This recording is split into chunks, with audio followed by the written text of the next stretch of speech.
We're going to try this without an intro and see if that's fucking up things, but that means I've got to fix you guys' chat on the fly. I actually could have done it before. I just neglected to. So you guys get to be a white screen for a second. So I won't ask you any of the customary questions that I don't care about the answer to, such as, how you been doing? And what's going on with you? I'll save those for just a moment.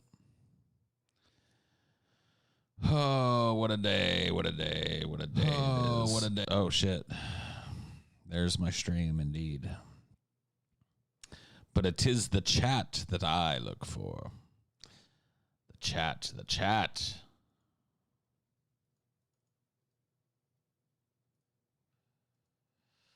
And what do you know? Just like that, just like magic, the stream is working properly. Hello, everybody. How's it going? Hope you're doing well on this salty, salty afternoon.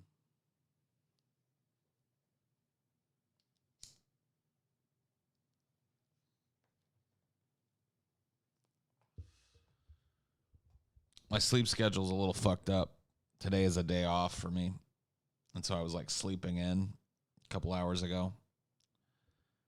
Snoozing away, man. Having a fucking crazy dream. Just good, deep, restorative sleep. And the fucking Census Bureau showed up to knock on my door. My girlfriend woke up and went out there and took our census, apparently. Dinor went ape shit.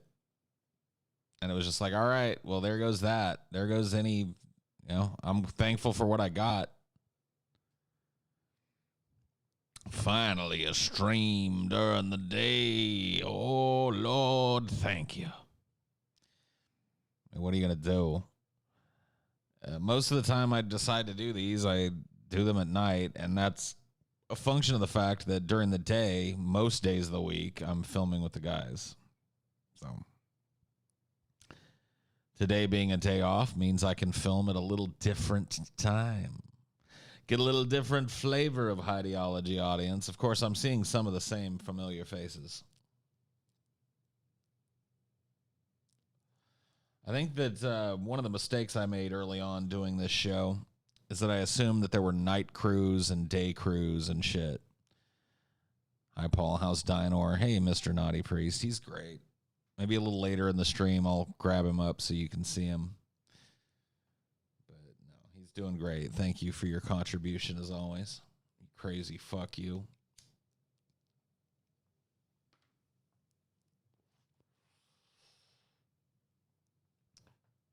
TJ Wright. TJ Wright.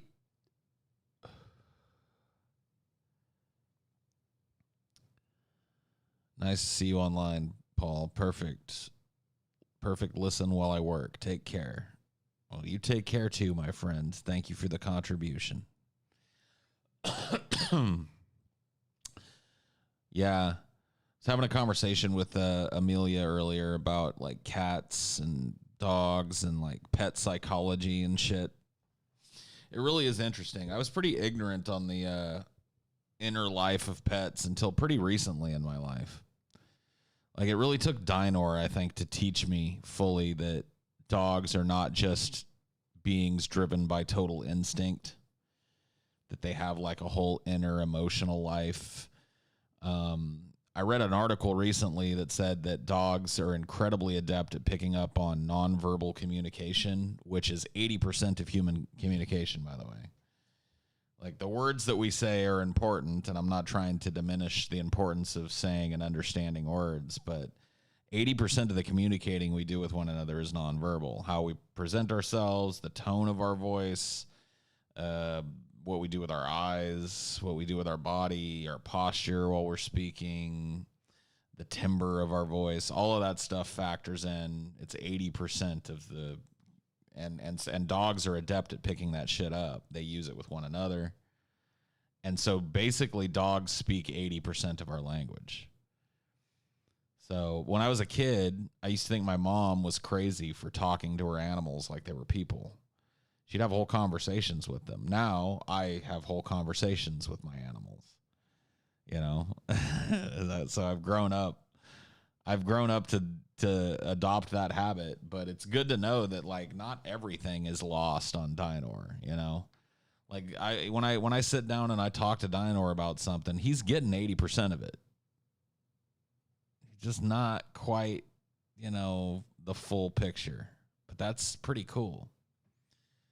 Then we were talking about cat psychology because something happened to me today with a cat.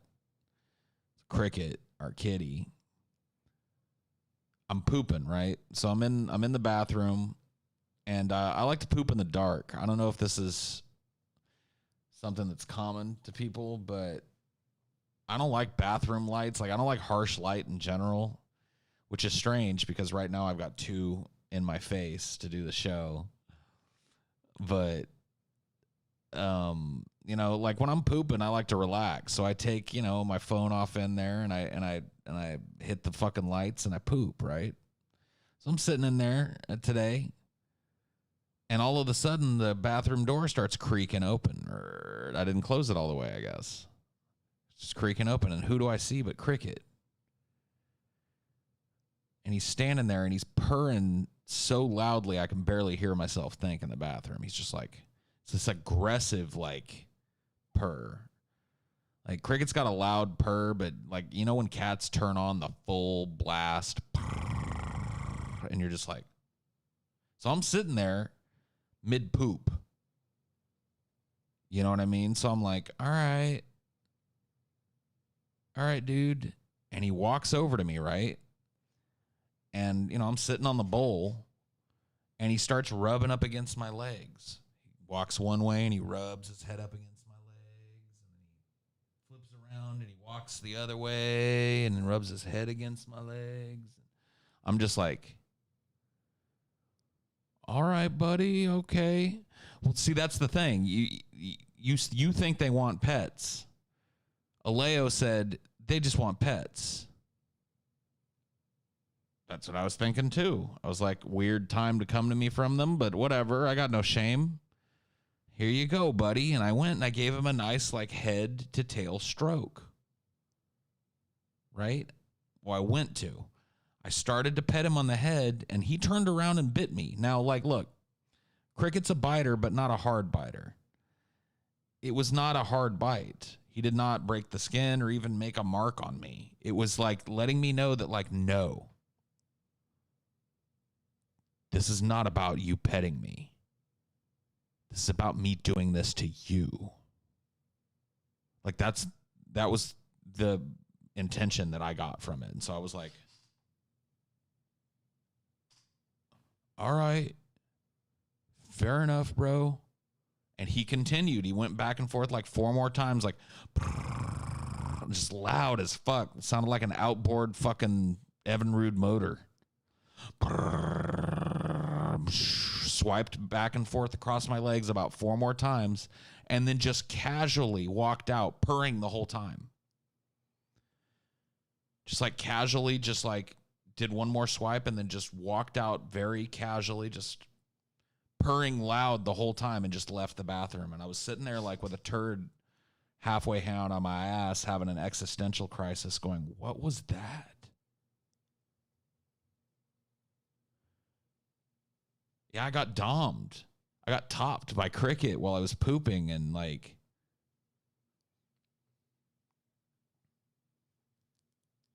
it's very much like, but it just goes to show you, like, Dinor wants to be in the bathroom when I'm pooping too, but it's just, you know, so he can be the center of attention while I'm pooping, and maybe so he can smell poop. Dogs are gross like that. They like to smell stinky things. Cricket had a whole other thing going on, but it was about me pooping, though. Me pooping was not lost on him. He didn't come up and do this to me at the breakfast table. Cricket made sure I was in my most vulnerable state when I'm popping a squat, I'm taking a dump, and then he came in and he fucking cucked me. He dommed me hard. It's like, I'm gonna love you right now while you're pooping. While you're vulnerable, I have come to you.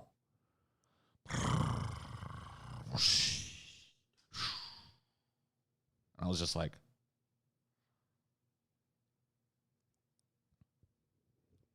damn.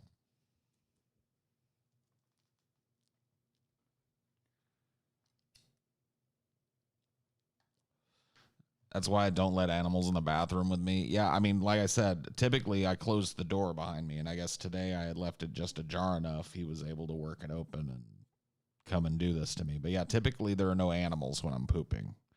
I like a good sealed, hermetic poop environment. I'm not one of those poop with the door open types. My cat does the same thing. When I try to pull my hand away, he wraps his paws around my hand and gently tries to eat my hand. Yeah, he's done that kind of thing too. Crick and I had this thing.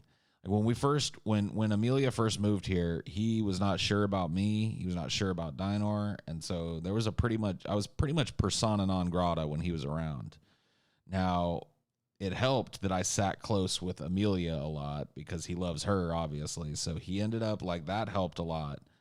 But we ended up kind of breaking the ice with a boxing game that we play because he would bat his paw at me sometimes, but I noticed that like the intent behind it was not like he was not afraid and like trying to warn me away. He was like, "Come on, motherfucker.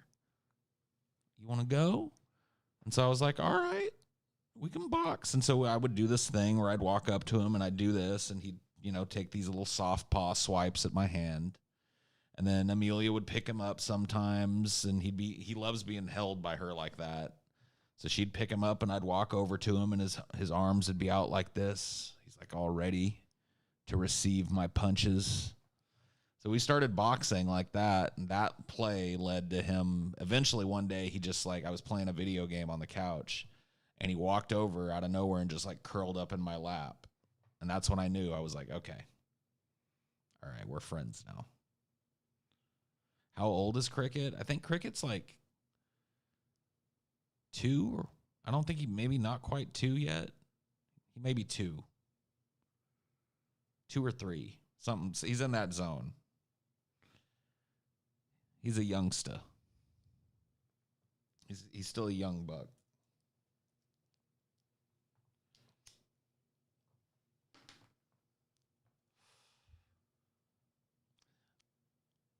He's a little over 2. There you go. I was in the zone. Hello, Meds Peds. What up? What up? What up? What it do? You seen any of John Waters' movies? I might have, but I don't identify. Like, I'll look them up and let you know. I can't place the name.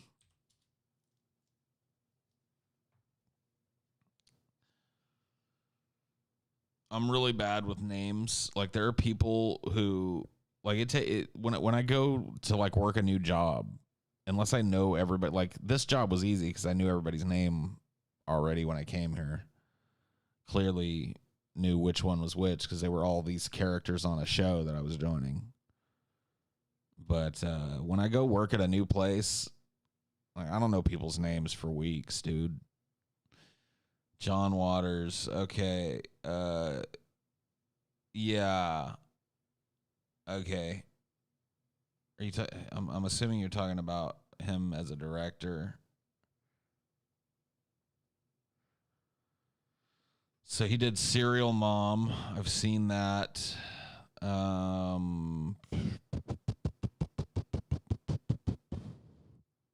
He did Crybaby. I've seen that. He did Hairspray. I've seen that.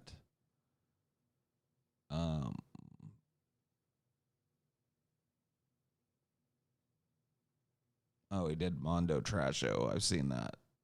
The rest of these I haven't seen. So yes, I've seen some of John Waters' movies. I have not seen Pink Flamingos, although I'm aware of it. I just have never sat down and watched Pink Flamingos. Maybe I shall. Maybe I shall. Dude, I don't know if it's out yet, but we recorded a piece of content the other day where we confronted TJ on his movie edgelordism,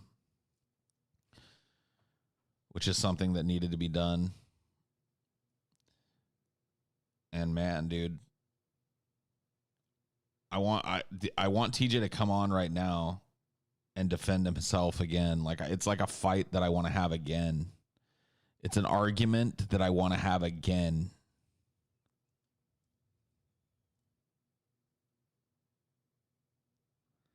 Yeah, it may not be out yet, so it wouldn't make much sense for us to have it again. But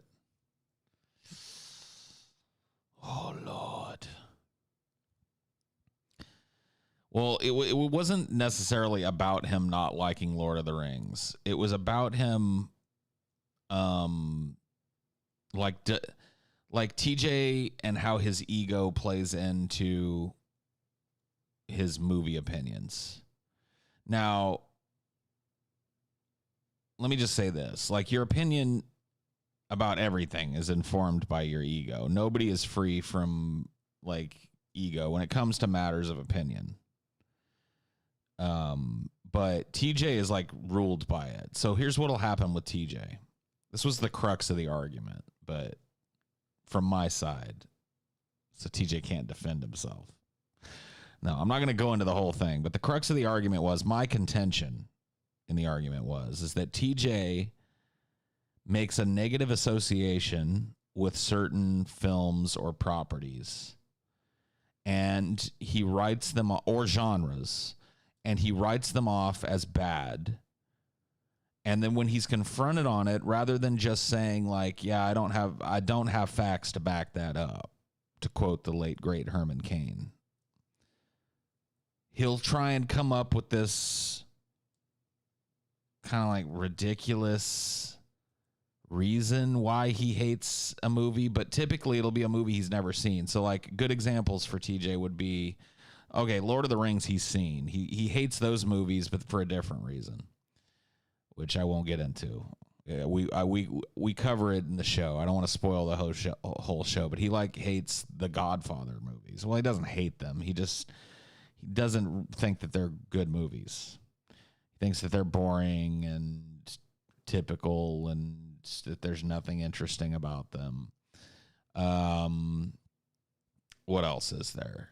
Oh, any war movie. Like, TJ, like, so there are a lot of the top 100 film of all time lists include, like, quite a few war movies. Movies like Full Metal Jacket, TJ's never seen it. Movies like The Thin Red Line, TJ's never seen it. Movies like Apocalypse Now, TJ's never seen it. The Bridge Over the River Kwai, TJ's never seen it. Platoon, TJ's never seen it. The list goes on and on and on, and it's just like Paths of Glory, he's never seen it. And so, like, that's what the argument is about. I won't go any deeper because, like I said, it's kind of unfair to litigate this and when TJ's not here to defend himself. But that's the crux of the argument, and it's a good one. It's a good one. Why doesn't he watch war movies? Never did get to the bottom of that. But my contention is what has happened is that TJ watched a war movie. Like, he listed a few war movies that he has seen. So he listed Saving Private Ryan and a couple other war movies that he has seen, right? And he was like, and I just thought they sucked. And look, I'll admit, I'm not the biggest fan of Saving Private Ryan. It's a good movie, but it's all a little too heavy for me. You know what I mean? A movie can be too heavy. And I think that Saving Private Ryan is one of them. I think that Saving Private Ryan is one of those movies that is just, like, doesn't open up enough for a little bit of levity. Full Metal Jacket is not that kind of movie. It's a heavy fucking film, but it opens up for levity and dark comedy and different ways of looking at war and examining it. So, I feel like Saving Private Ryan is just a desperate, doomed struggle in a horrible, fucking nonsensical war. And I think that TJ watched that and thought, that's all war movies. All war movies are just endless explosions and battle scenes and emotional manipulation, and that's it. And it's just like, no, You know what I mean? So but he has a misconception about war movies in general that has kept him from watching Kubrick movies. Stanley Kubrick. Like, I don't mean to suck the dude's dick because literally it doesn't need it. It's got the spit of everybody that's ever seen his movies on it. But the dude was like a once in a fucking generation filmmaker. He was brilliant. He hasn't seen Full Metal Jacket. He hasn't seen Paths of Glory. He hasn't seen Barry Lyndon. It's like, if you're like a younger person and you're just getting into movies and shit, that's forgivable. But for a dude that's made like probably thousands of hours of commentary on film, to have not seen 3 seminal works by Stanley Kubrick just because it probably sucks. It's like, it speaks a lot to TJ's movie opinions in my eyes. It's just like, okay, all right. I'm not saying it's necessarily wrong, but it's just like, there's some barrier between him and some movies, and he's just not gonna fucking admit it. Now, the fucking Lord of the Rings shit, that's sibling rivalry. He hates the Lord of the Rings because he has a constant and ongoing, as all brothers and sisters do, sibling rivalry with his brother. He just happens to work very closely with his brother.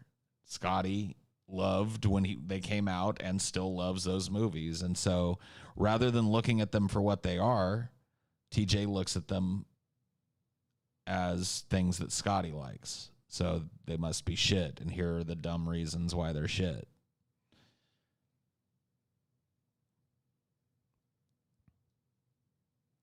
I didn't know Paul felt so strongly about this. I mean, I don't really feel all that strongly about it. That's the thing, is like, when you spend so much time in other people's head spaces, it's hard to explain. When you work a job like I do, I spend hours and hours and hours every week in the head of Scotty, in the head of TJ, and they spend the same in my head and in each other's heads. It's like there's a working relationship where you start to get a psychological profile of a person that you don't in normal relationships.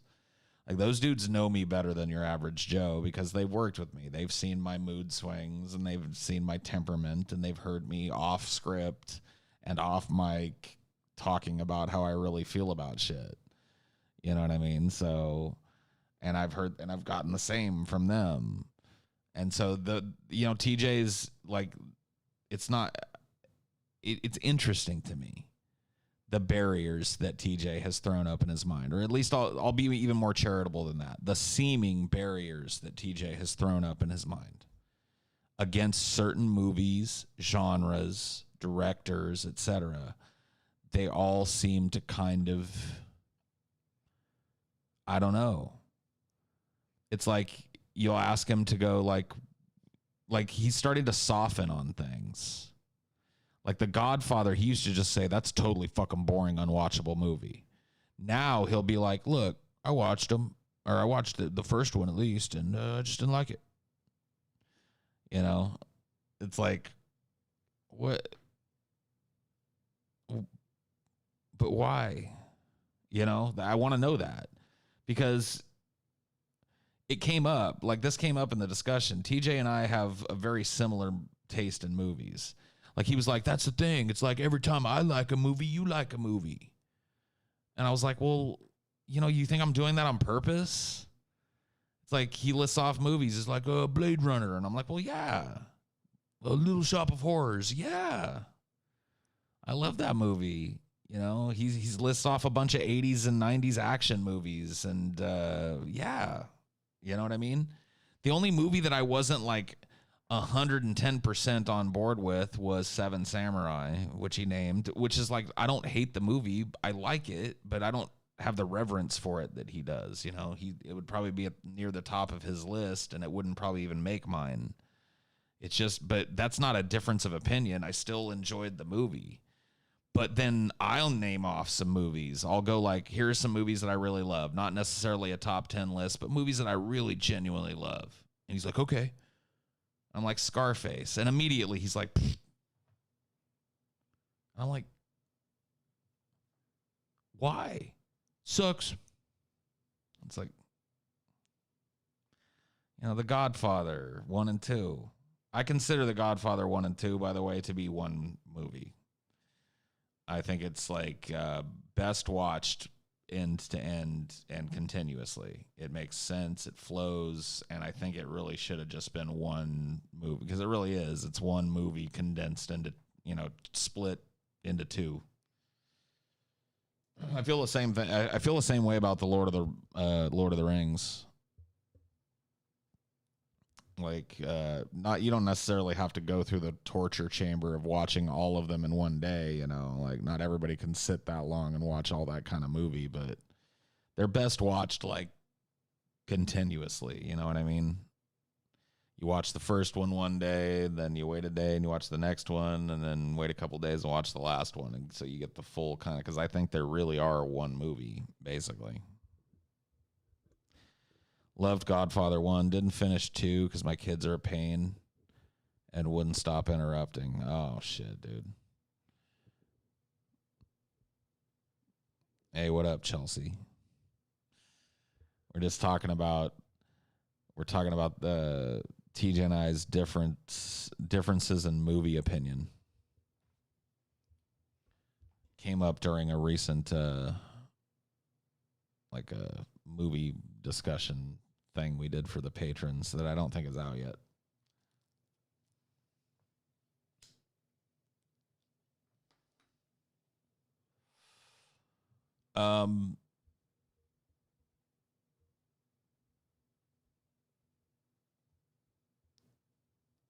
The only way to watch The Lord of the Rings is to watch the extended versions. It's like an extra 45 minutes to an hour each movie. Yeah.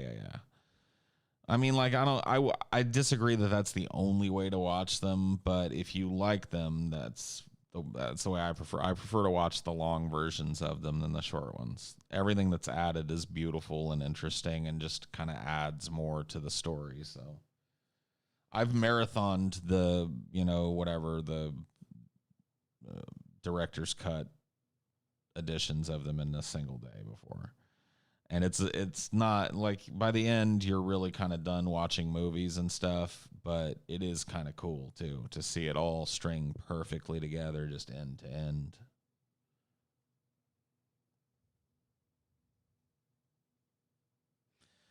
Paul, I have to agree with TJ. The Godfather's highly overrated. I actually prefer Part 2. It's a better movie. I don't necessarily disagree with you in terms of like Part 2 possibly being a better movie. I might like Part 2 more than I like Part 1, although I don't know. I really, really love The Godfather Part 1, but I wouldn't really argue much with you on that. It's the Godfather Part 1 is highly overrated part that I think is like you just trying to append an edgy opinion onto your pretty normal opinion.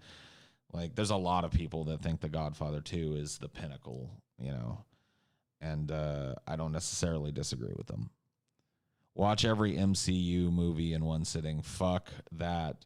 I don't think you could. I don't think there's enough. I don't think you can go without sleep that long. Isn't there like 62 or 78 hours straight of MCU shit? I bet there's more than that. I bet it's like hundreds of hours.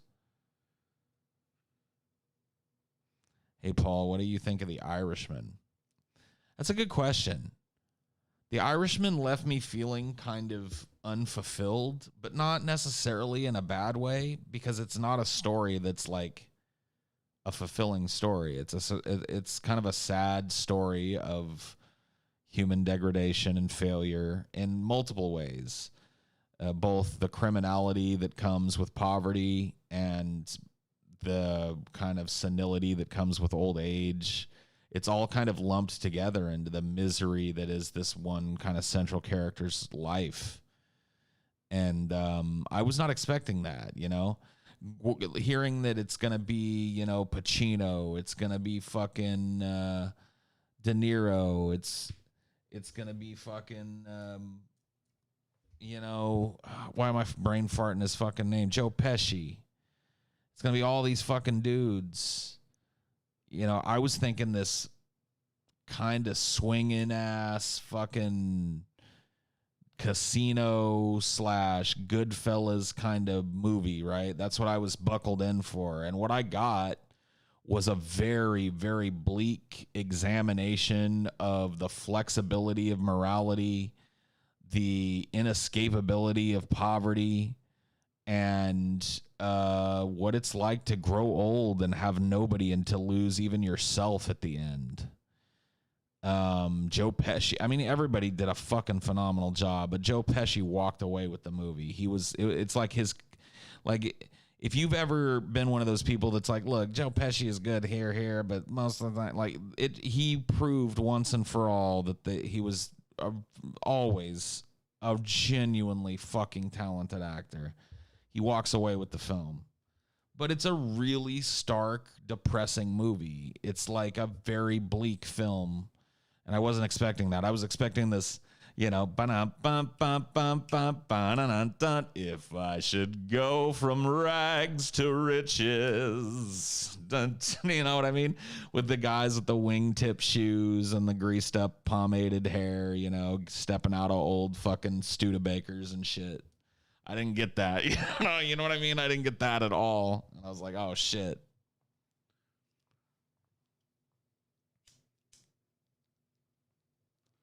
But it was a great film. And did some of the greatest, like, age down shit. It's new. But they took these old actors, Pacino, De Niro, Pesci, and aged them down to look like their younger selves. And it was really unobtrusive, only noticeable a couple of times in the film to me. And even then, just barely. Like, it was really kind of hypnotizing to watch for that reason, too. Because these are people that I've watched grow into old men, and then to see them in a new, fresh 4K movie looking like their old selves, it was like, thanks for everything, dude. Nice to be able to catch a stream while I toil at work. Thanks for being here, man, and thanks for toiling at work. Not necessarily thanks for it, but thanks for giving me that place in your life. Happy to help you get through it. Hey, Paul, did you get back to watching DS9 yet? I would love to see your commentary on how the characters develop over the seasons. I did not. We just kind of stopped when that concept stopped. We just stopped. I don't know, dude. There's something about, I'll probably end up watching it. Maybe I need to. I've been thinking about doing a complete, watch through of the Star Trek series. Starting with the original series, and just because I've seen that. I've seen every episode of TES. I've seen every episode of TNG. And then after that, it starts to get spotty for me. I have seen a few episodes of Deep Space Nine. I've seen a few episodes of Voyager. I've seen a few, even less episodes of anything that came after that. It's like, all right, let's at least watch through Voyager. You know what I mean? Or whatever. Let me at least do that. So let's go back. I'll watch fucking the original series. I'll watch The Next Generation, which will be awesome because it's been a while since I've done that. So, and then I'll move on,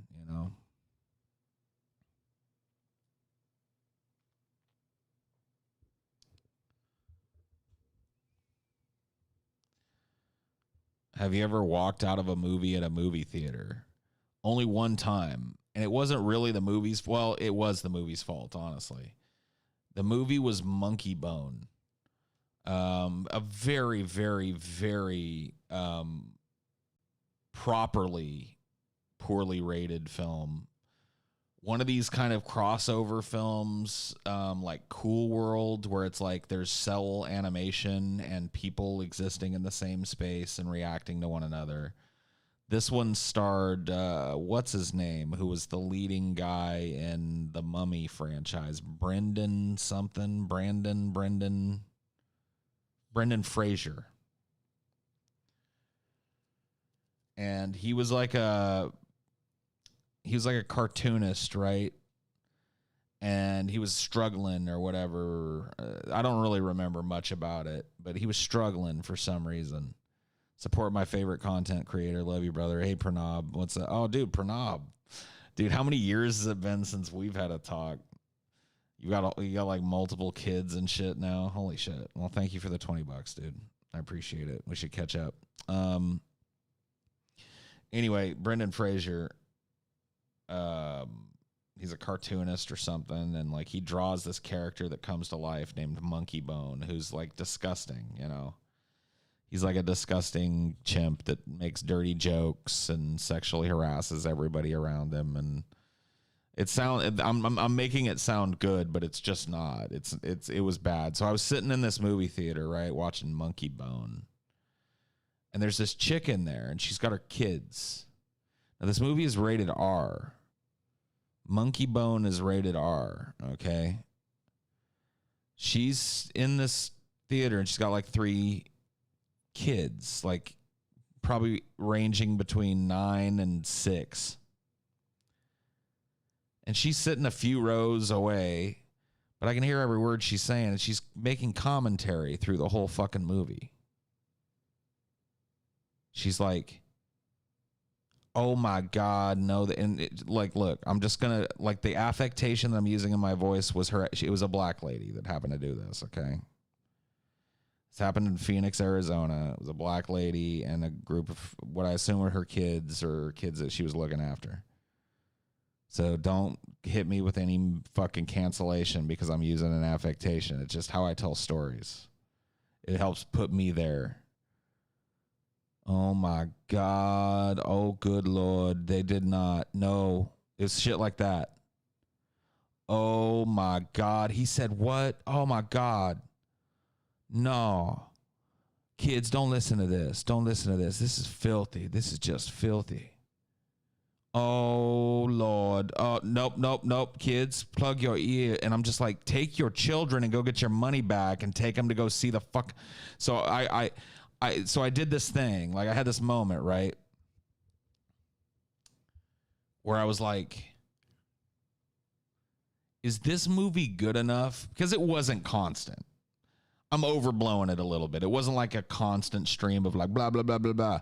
But it was just like every probably like 3 minutes in the movie. I was about 40 minutes into this movie at this point, right? And I took stock. I looked at the movie and I was like, let me ask myself some questions. Some hard questions right now. Number one, is it worth a confrontation with this woman to continue this movie and to finish it? And that was not hard to come to. The answer was no. If it had been a way better movie, I would have told that bitch to shut up, and then we would have gotten in an argument or something, and that would have been that. But like Monkey Bone was not that movie, and I was like, okay, is it worth sitting here and putting up with her repeated commentary for the next 20, 30 minutes to finish this movie? And I was like, I thought about that for a little while, and I was like, no. This movie sucks.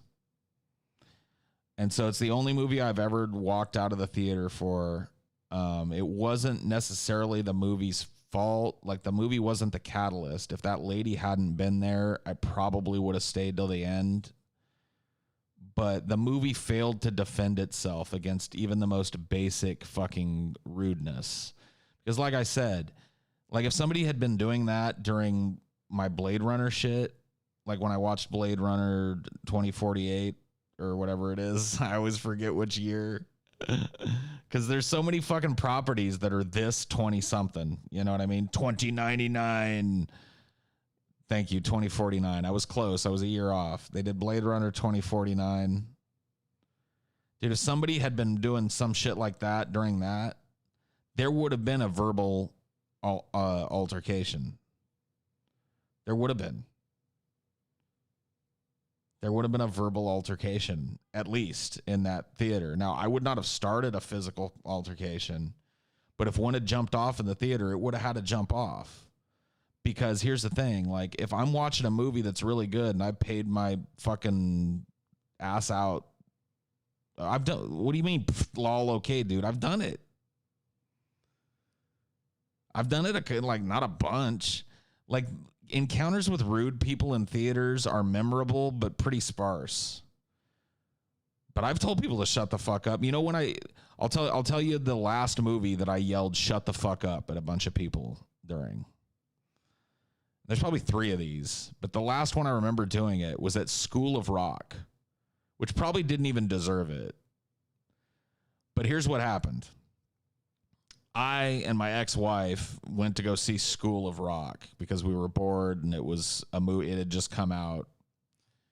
So we're watching School of Rock, right? And about halfway through the movie, and you guys, you know, if any of you have ever participated in this, like I have when you were younger, or maybe you currently still do it, a strange occurrence happened.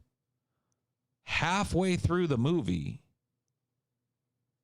like 5, 6 like teenagers showed up that weren't there at the start of the movie, all giggling and looking for seats and shit. So you know what had happened, right? Like you understand, like I need to explain to you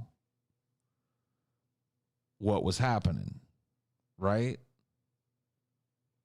Theater hopping, right? Sure. So when you're a kid, you pay to get into one movie, and then you basically, the game is you try and stay at the theater all day. You go see your movie, and then when it's done, you act like you're leaving and shit. You're like, oh, that was good. And you walk towards the exit, but instead you dip into the theater that's near the exit. You know what I mean? And you quietly go and try and sit down. But the problem was, and see, here's the thing.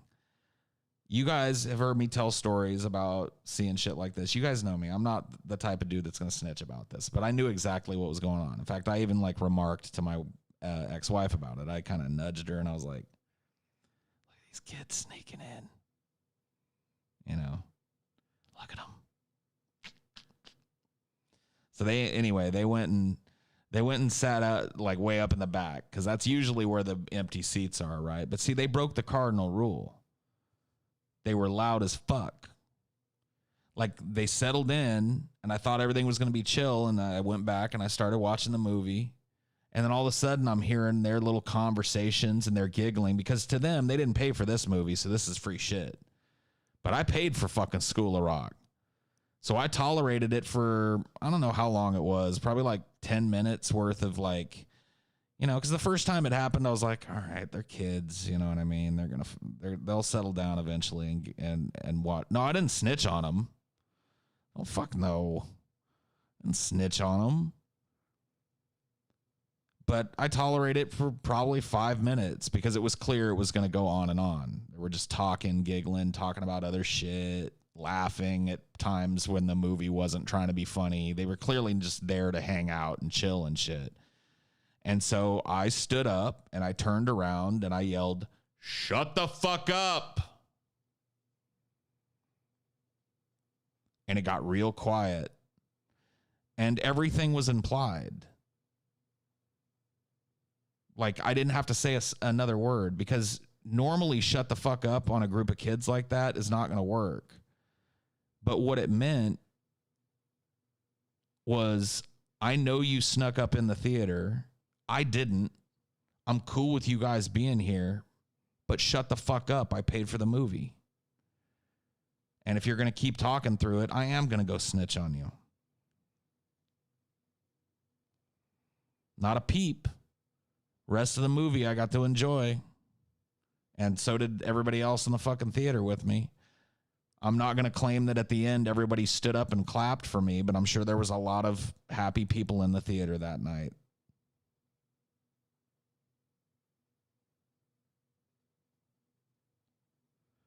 But I've done it a couple of times. Like sometimes that's what you got to do. I've never been in a fist fight in a theater. I've gotten in a verbal back and forth in a theater. It's not just teenagers though. At that time it was teenagers. Other times it's been grown ass fucking adults. And it's like, I have the same tactic every time. It's those, what is it? It's 4 words, right? Yeah. Those 4 words. Shut the fuck up. And if they want to escalate it from there, it's on them. They typically have not. Some of them like, fuck you, man. I don't engage them any further. I just sit back down. They can come talk to me about it if they got a problem with it. And hopefully an usher sees them and tells them to shut the fuck up too. And then we've doubled down on the shut the fuck ups. That's usually what happens. A Skyrim shout, yeah. Fusro Da, dude. I'd be scared in case they beat you up later. Here's the thing, dude. I'm not going to claim that I've been in a bunch of fights as an adult, because I haven't. And I'm not going to sit here and claim that I'm a badass or whatever in a fight either, because I'm not. I'm not a trained fighter. I don't like fighting. I prefer talking to fighting, which is why I just tell people to shut the fuck up when they need to shut the fuck up. You know, that to me is fighting. Fist fighting and shit is something I never want to do. I never want to be a part of. But I also don't like, I don't know, dude, a bunch of fucking kids. A bunch of like, you know, dorky kids in a theater. I'm going to be like, was I supposed to walk back to my car like a tactical agent or something? Like, they ain't going to do shit. They ain't about shit. They don't want shit. I know, because I was a teenager. And if some big old dude had stood up in the theater when I was a teenager, let me tell you what went down. Here's what would have went down. Me and my buddies did the same shit, right? But let's just say we were now when we did this shit, I did this when I was a teenager, but when I did it, I was respectful of the people who paid for the fucking movie. I just went in, found an open seat, and I sat down and I enjoyed the film, right? So no harm, no foul for anybody except for the fucking theater, but fuck them. Which is why I wasn't like going to go tattletale on this group of kids and shit. But like, here's what would have happened, right? So let's say we went in there and we were giggling and shit, and we'd snuck into the theater, and some fucking big dude stood up and was like, shut the fuck up. You know what would have happened? We would have got real quiet, and then afterwards, we would have been like, man, fuck that guy, dude. You know what? He didn't even want none, man. He ain't even worth it, man. It's not worth doing a bid, you know what I mean? I got a cousin on probation right now. I don't want to be like that. You know what I mean? Because he ain't trying to catch these hands. You know what I mean? Because, nah, man. Because under normal circumstances, I got to tell you, somebody fucking stand up and talk to me like that. They're going to catch these fucking hands. But you know what, dude? That motherfucker was sad and old and shit. You see how fat that motherfucker was anyway? Whatever, man. He didn't want, you know, it would have been the fucking, you know, 90s equivalent of that. Faux show.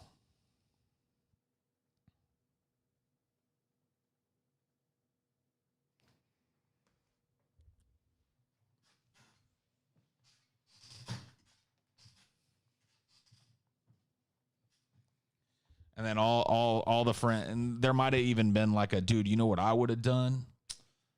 Like another friend would pipe up, you know what I would have done, dude? You know what I would have done, man? Just wait for that dude out in the parking lot and be like, what now? And I bet he wouldn't have done shit. Oh, dude, you know, it would have been a waste of time, because then he would have been like scurrying to his car and nothing would, you know, like that's exactly what happened amongst that group of fucking teenagers, dude. Dude, I don't know why, but my shit makes it hard to read your super chat, but your super chat is $9.99. Thank you. I can see the little dog. Thank you, Colin. Let's see the little dog having a fun time there. But that's just the truth, dude. That's teenager shit. Like teenage boys, especially. It's like, let's go pretend to be men. Like, I'll remember one time we got really stoned. We went and saw that movie. What's it called? Super Troopers. You guys remember this movie? It's like a stoner comedy, basically, about cops, but that are basically a bunch of do nothing stoners. Yeah. So we I got a sequel. It did. So we went and saw that movie. We were baked, right? And I was with a certain friend of mine who shall remain nameless. This is back in the day, though, obviously. And he was a dude that he liked to try and push those boundaries sometimes more than the rest of us did. Like, all of us talked shit, But he was one of those dudes that liked to test talking shit directly to people. And it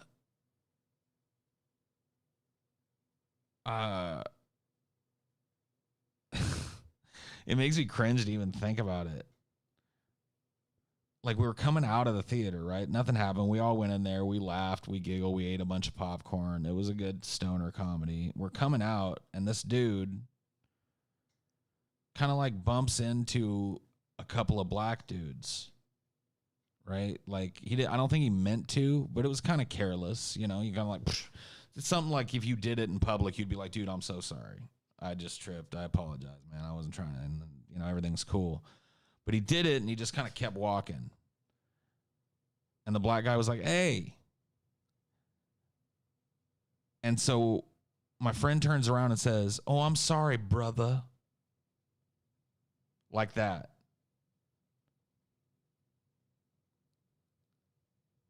And then he turns around and starts walking away. And I'm standing there like,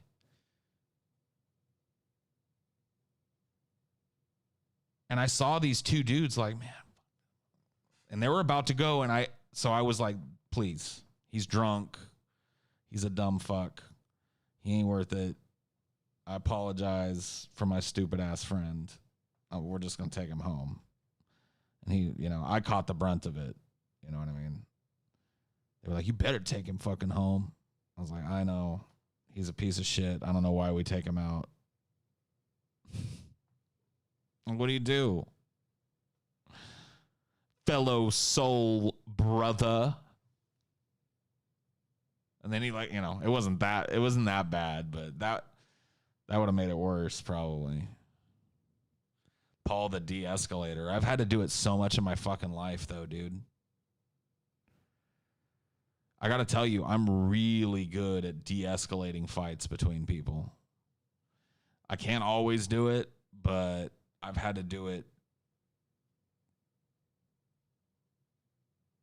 I've had to do it a lot, dude. I grew up around a lot of drunks. A lot of angsty people getting in fights about nothing. You know what I mean? I'm a good mediator. I'm a good peacekeeper, yeah.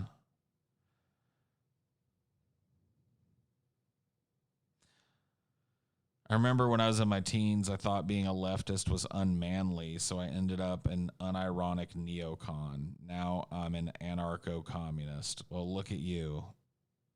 You grew up. Just don't go through the natural evolution of young man leftist into old man conservative.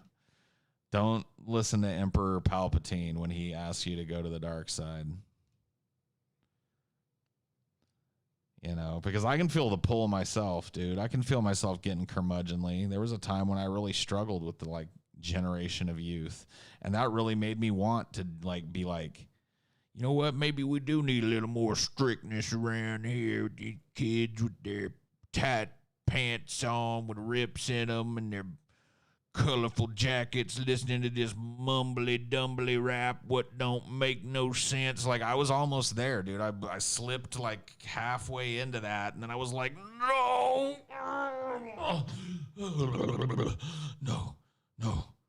No. Fight against it, Paul. Fight against it.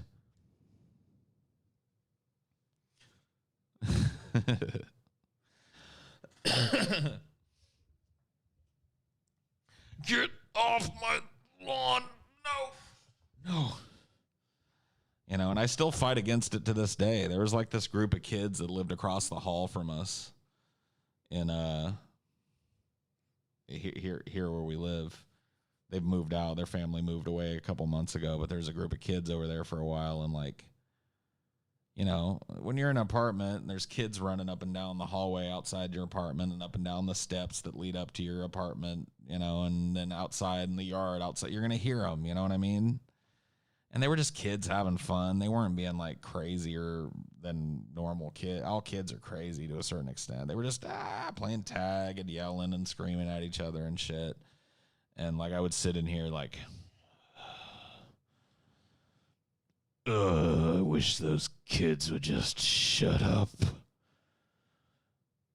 Oh, I'm gonna go say something to those kids' parents about how loud they are at all hours of the afternoon. And I was like, wait, oh, no. They're just children. They're just having fun. You were one of those once, and like, you had a lot of fun, and there wasn't always a crusty old fucking man there to stop it and tattle on you. Don't be that. Don't become it. You know what I mean? It's a struggle, dude. It's a struggle. Oh, yeah, dude. Sometimes kids are being out of line, but, it's really none of my fucking. I mean, if they were like beating on my door or something, or kicking on my door over and over, ringing my doorbell and running around, I'm gonna step out and I'm gonna give them the shut the fuck up voice. It won't be shut the fuck up that I tell them. It'll be, hey, you kick my door again, there's gonna be problems. I know you live right across the fucking hall. Don't make me do it. Something like that, Maybe a little bassier. Hey. I live right across the hall from you. You kick my door again, there's going to be problems. I know your parents. Y'all best leave me alone. Yeah, something like that. They're going to be they were like three little girls that looked like they were, I don't know. It's hard to guess. It's like 9 or 10 or something like that. And a little boy that was probably like 12 that all kind of clicked and ran together and were a water balloon fight, squirt gun, No, I never tattled on them. I never did shit. I just sat there and I fought against the salty desire to become this old curmudgeon that thinks that youth is the problem, when really that's just a projection of the fact that I can't have that anymore. You know what I mean? I still am at the point in my life where I can realize that any hating I do on young people is typically born out of the fact that I can never have that again. I can't go back and be a kid throwing water balloons out on the front lawn, So I'm sitting in my house going like, the sounds of that joy. It's like the Grinch, dude. The noise, noise, noise, noise, noise, noise, noise. Every day pounding their ding soppers, bleating on their balloon whoppers. Oh, how I hate the endless noise. You know what I mean? Well, now you can be a cool old person. I don't even want to try and be that, because there's a line with that too. The Steve Buscemi meme should be written on a wall somewhere for all old people to look at. Steve Buscemi showing up with a skateboard thrown over his shoulder, like, hey there, fellow teenagers. How's it going? Like, you don't want to try and be a cool old guy. I will be looked at as a weird old guy by some people and a cool old guy by some people, and I'm fine with that. I don't want to be looked at as an asshole old guy. That's, if I can just not be, oh yeah, that's old Mr. Parkey over there. You can't even raise your voice above a whisper around his house or he'll call the cops on you. I don't want to be that guy. You know what I mean? You're a foul one, Mr. Paul. Your heart is like a stone. You've got hatred in your belly. You've got salt packed in your bones, Mr. Paul.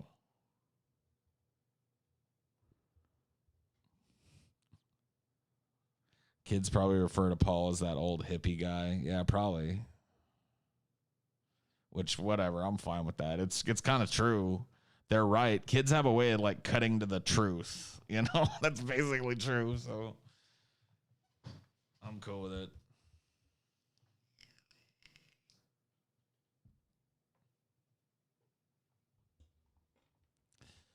Paul is the mountain. No. I'm not that big and imposing. Just the old weird hippie guy. Kids will hurt your feelings way more than an adult ever could. If you're stupid,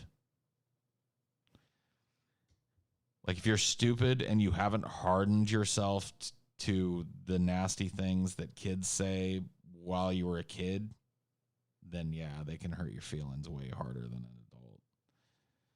But no. In general, you should just disregard most insults thrown at you by children. Kids don't have a filter. Yeah, but they also don't have the smarts to be really, truly, like, heart-wrenchingly mean either. They'll go after the low-hanging fruit. And if you can't, like, absorb the low-hanging fruit, then I don't know what to tell you, dude. Especially from some dumbass, fucking stupid-ass kid. Do you ever say something out of child ignorance that you regret now? I mean, like, genuinely, no. Now, that's not to say that, like, I didn't say some stupid shit as a kid. It's just, like, I understand now that I just wasn't all there yet, you know? Like, personality-wise, development-wise, brain chemistry-wise, I was not an adult. I was not a person yet. But, yeah, dude, I've said some mean-ass shit as a kid, you know? I'm capable of being mean and cutting to deep, you know, on people that I'm trying to fucking insult now, and I use it in the job that I do. And, you know, I don't do it to people usually. There have been very few examples of me using that against people in my actual life, not as a performance. But as a kid, I wasn't like that. I had that ability when I was fucking 10, 11, 12. Not the same level of it, but the kid version of it. You know what I mean? And so, yeah, dude, I've said some hateful shit to people. I've bullied kids. You know, there's a certain amount of regret to that because I was bullied as a kid and I know how much it sucked, and I participated in perpetuating that for other kids. I wasn't like a hardcore like school bully or anything, but there were kids I made fun of and kids that I included in my social circle primarily to make fun of. You know, but that's kids. Kids are fucking ruthless, dude. Kids, I don't know. They don't think about that shit. So, yeah, I feel bad for being mean to other kids. I feel bad for being mean to other adolescents, too. Like, when I was a teenager, I was pretty careless with people's feelings a couple of times that, you know, ended up really hurting people. And I myself got hurt a bunch of times, you know, so I know how that felt. And I don't like that I inflicted that on people, but regret, it's like I learned from that. I'm a kinder person because of that. You know, those people, it sucks that they suffered the brunt of that. And I apologized to those people in any instance that I could, even if it was way later in life. But, you know, like sitting around and carrying guilt for that, I don't know. I mean, I used to drop N-bombs all the time. I used to make like openly racist jokes all the time. I had this fucking, there was this kid, another victim of our, and he really wasn't like directly bullied by us, but he was a Hispanic kid that went to our school who was clearly poor, like very poor. And we had this whole mythology about him that was the meanest shit, but we used to laugh our fucking asses off about it. We used to have this, and we were young. Like, we're talking like 8, 9 years old, you know what I mean? And we went to school with this kid, and me and my kind of little clique of friends, never to his face, but when we were chilling at home or whatever, we had this whole mythology about him that was like, his name was Mario, a very common name, so I could use his real first name. I don't remember what his last name was, honestly. So his name was Mario. And in our mythology, he lived at the dump. Like because we had all been to the dump to dump a bunch of trash with our families and shit. and saw that it's just a big stinky hill of garbage there. And so the mythology was that he lived at the dump and he had a Nintendo, but he was too fucking poor to have a TV to hook it up to. So he hooked it up to an old boombox that he found at the dump. And he had to play his Nintendo by sound. And so the meme was, when Mario plays Nintendo, here's what it sounds like. Dun dun dun dun dun dun dun dun dun na na na na na na na. Dun dun dun dun dun dun dun dun dun dun na na na na. Because that was the first level music and the death music of Mario 1. So, taken out of the context of the fact that we knew that this kid was poor, we also called him a racial slur constantly that was associated with people of Hispanic origin. I won't say it here because there's really no reason to do it contextually. It begins with the word W. If you can't figure it out, then, that's good. You should. It's a word you don't need to know. It is mean. It's mean as fuck. It's kind of funny if you completely remove the horrible context of what Mario's life was really like out of it, and the fact that he had these privileged little middle-class white kids.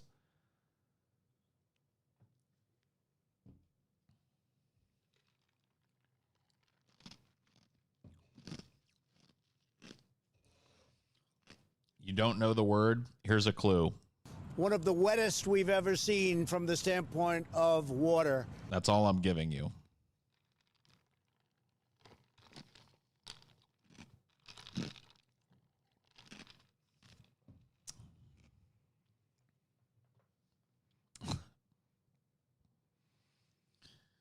So yeah, dude, like, if I was a fucking grown-ass adult conducting myself like that, I would feel real ashamed of it. But I was emulating the people around me. I was emulating the fucking adults around me.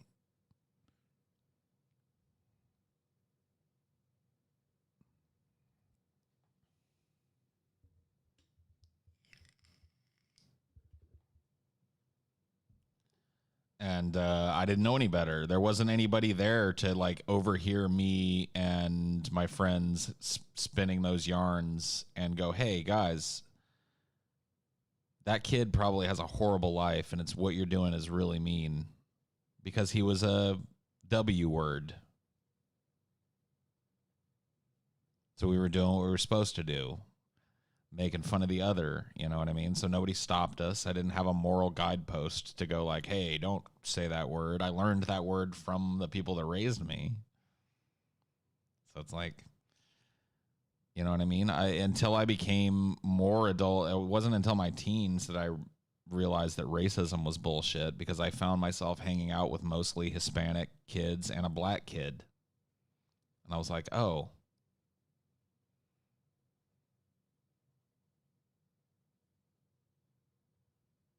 was it your dad that said it? It was my dad. It was my mom. It was my uncles. It was my aunts. It was my cousins that were older than me.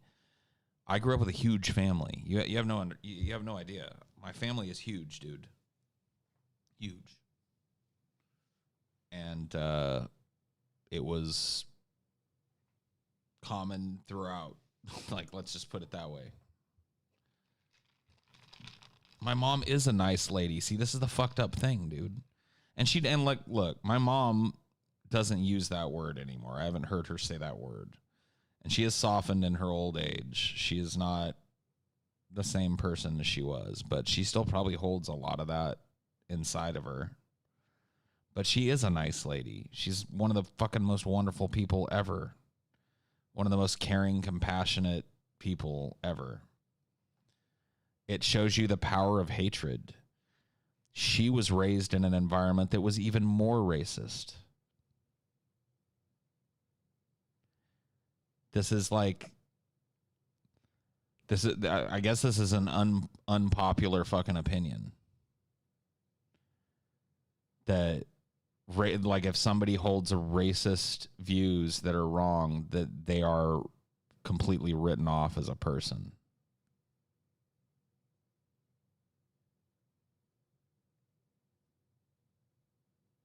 I've got somebody over there that is just wowing and whelping their fucking heart's content. What are you wowing and whelping about, dude?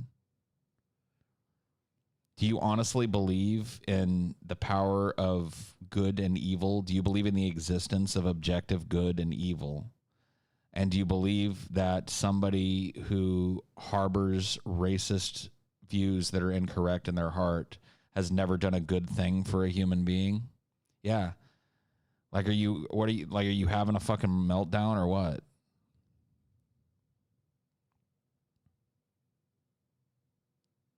You had to reload it. Oh, the stream lagged.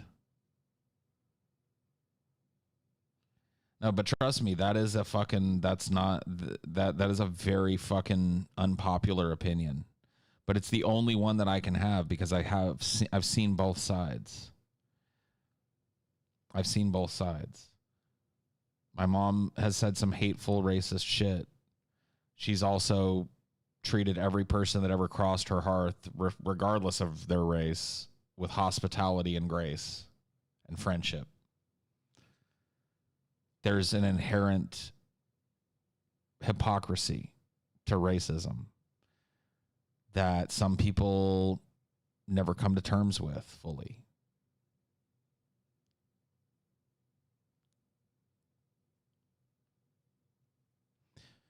I grew up in an area where over 50% of the people were Hispanic. My mom had Hispanic friends. My mom had a gay black friend. I was talking about him the other night with my my girlfriend that she worked with at the factory that was a member of the union with her that would come over and party with her all the time.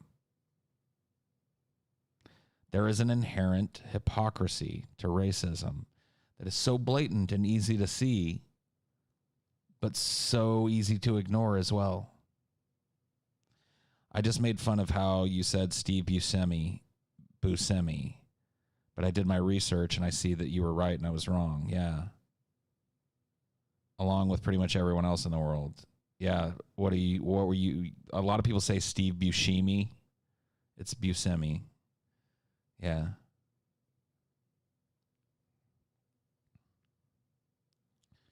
The thing about hypocrisy is that a lot of people don't have the self-awareness to realize that they're being hypocritical. Self-awareness is wrapped up in it, and so is ego. Like, for a lot of people, letting go of those types of ideas is not just what people think it is. It's not just going like, look, you hang out with fucking Mexican people all day, people of fucking Hispanic descent all day. You work with them all day. Some of your best friends are, black or mixed race. You live in a completely cooperative racial society. You can go to them and say that and think like, okay, that's all that's at stake for that person. But racism is tied to tradition, family tradition.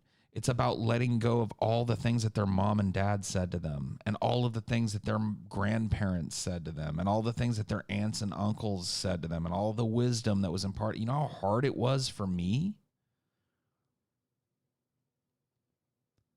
It was not, like, maybe it was for some people, but it was not easy for me to disabuse myself of racist notion. I still, and I'm going to be honest, I'm going to be fucking dead ass honest with you guys.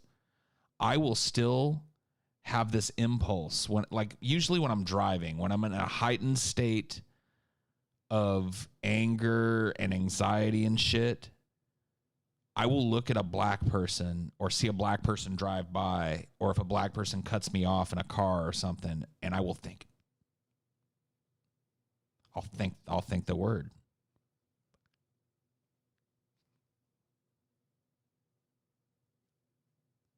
Because it was just automatic where I grew up. It was just fucking matic. And it's deep. It's not something that you just one day decide like, this is all bullshit. It's in me still. I was raised in it. So think about what that means. That means I had to not only go like, oh, racism is wrong. I had to go, my mom is fucking wrong. My dad is wrong. My uncles, my aunts, my cousins, everybody I know and love is horrible and wrong about this. Fuck.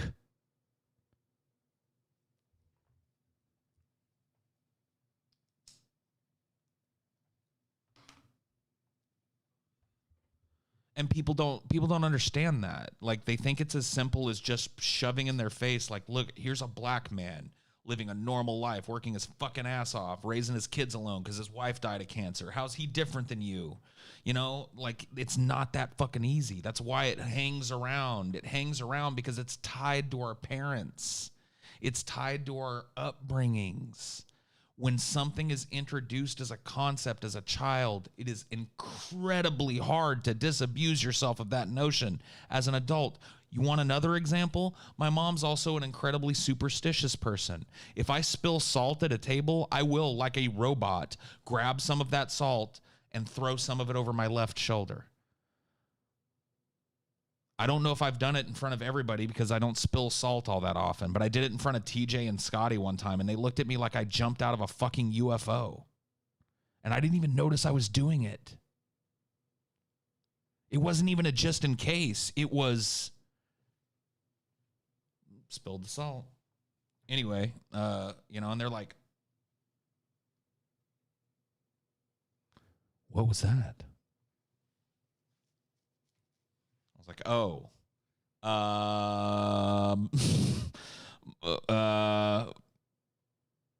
my mom told me that if you spill the salt, you have to throw a pinch of it over your left shoulder or the devil will get you or something. I don't remember exactly what it was. Something bad would happen to you. It's just hardwired in me. I don't walk under ladders. If there's, like, how often does this happen? But if there's ever a ladder leaning up against a fucking sidewalk or something so somebody can work on a building, I go around the ladder. I will never walk underneath it. I'm very careful with mirrors. I just don't handle them. And I'm never the type of guy that's going to punch a mirror either. I do not open umbrellas indoors. I live with a black cat, so clearly, so does my mom. So once again, irrational belief and hypocrisy hand in hand, right? But yeah, my mom, you have to spit if a black cat crosses your path. So there should be spit all over my fucking house because a black cat crosses my path about 10,000 times a day. Thank you for your honesty. My stepdad, who I grew up with for most of my life, would say the N-word 50 times a day, and he's white. Yeah. I mean, look, dude, the culture shifted pretty radically since I was a kid. And I don't say that word out of anger. I say that, I don't say those words out of anger. But, like, look, dude, I like the F slur for gay people, right? I still say that shit sometimes. Like, it's an evolving thing for me to disabuse myself of this kind of, like, nasty language that I was taught and raised in. It just is. I'm bi, so it's okay. No, I don't give myself a pass on that. I didn't use it with that perspective. I would not have called myself bi. That was like my biggest fear was having somebody find out that I had attraction to dudes sometimes. Like that was my biggest fucking fear. I'm still trying not to say retarded. I mean, yeah. That's what I'm saying, dude. These kinds of things are like and the whole concept of like even trying to control what I say is new to me. You know, my whole kind of position on expression has changed. And I don't know. I guess a lot of people might argue for the worse. But I don't know that I can credibly call myself a free speech absolutist. I mean, I don't think there should be any laws against the usage of these words or any punitive damage to anybody that uses them, in a vacuum. But I've made the personal choice not to use those words unless there's a contextual need for me to use those words. And like, that's, you know, that's where I stand now. I don't know where that makes me, you know, stand. I think I can still be a free speech absolutist and, you know, self-censor, I guess. Because that's really what it is. It's like, it's natural for me to say these words. I mean, some more than others. And I'm making a conscious choice not to. Yep, love you, Paul. Can't wait till this is over. Hopefully we can have a DFF meetup next year. Just got my awesome shirt. Cool, dude. Glad you enjoy it. Thanks for the 5 spot. And thanks for sitting and listening to me ramble about shit.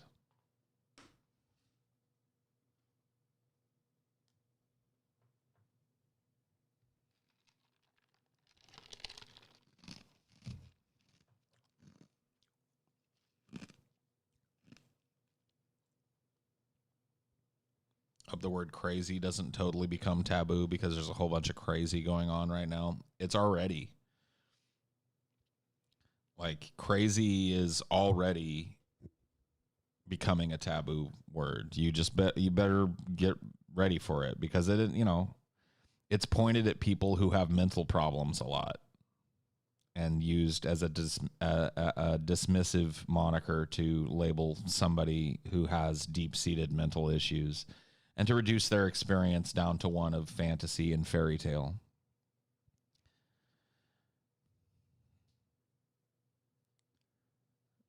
That's the reason why I tell you to just get ready for it to disappear, because I can't really argue against that. You know what I mean? I'm going to keep saying whatever I want. Well, good for you, dude. How brave. Me too. I don't want to say those words anymore.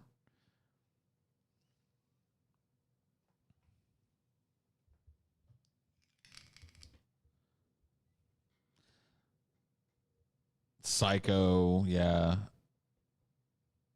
And dumb, yeah.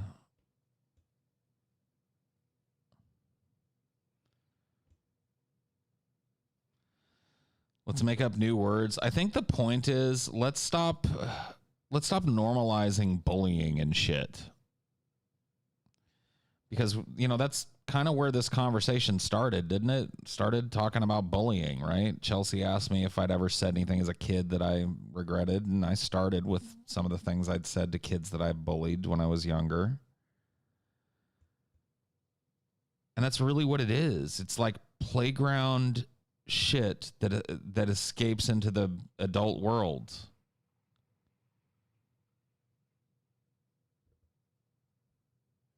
You know what I mean? Like, I'm not telling you not what to say or how to say it. That ain't my job, dude. I'm not the central scrutinizer from Joe's Garage.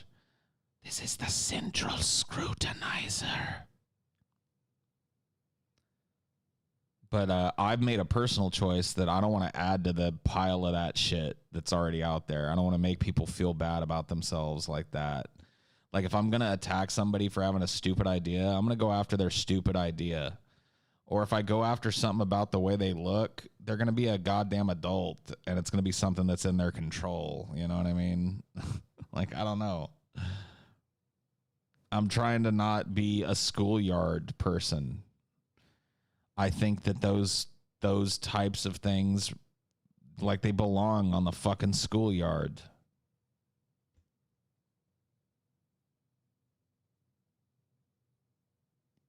But I don't know, dude.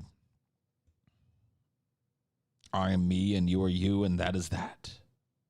I don't think I disregarded any of that.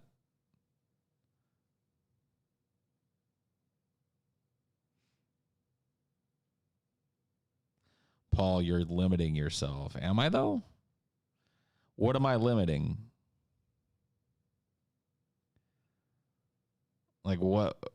How am I limiting myself? What avenues of conversation and human interaction am I shutting the door on by choosing not to say the N-word, the F slur, the fucking, you know, R word or whatever. Like, because like, dude, if you're one of those people that thinks like the more you say those words, the cooler and more edgy you are, let me tell you something, dude. You may as well just worship at my feet, because I've said those words more than probably most people you know.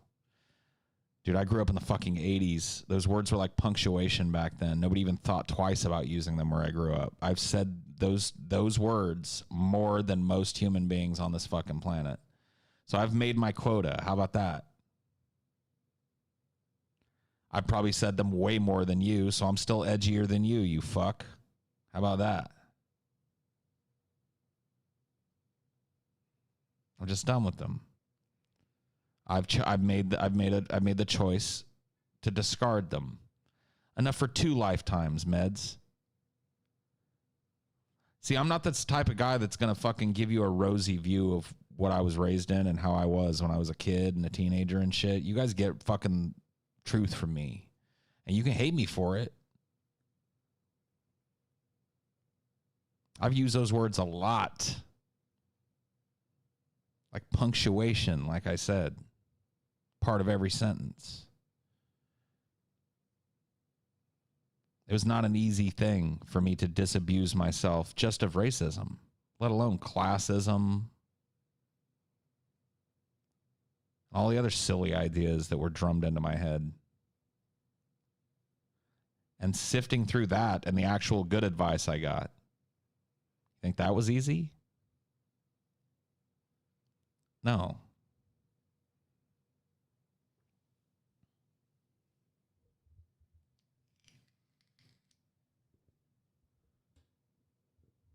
Paul, I have GTAS stats on how many times I've said the N-word, and I'm sure I've said it more than you. Unless you're Jason, I don't think that's true. Jason has probably said it more than me, even though he's half my age.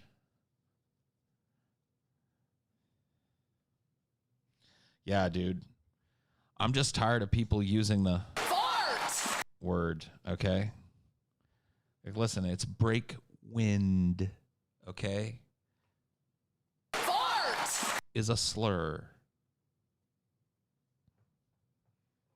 Every conservative's argument against not using the word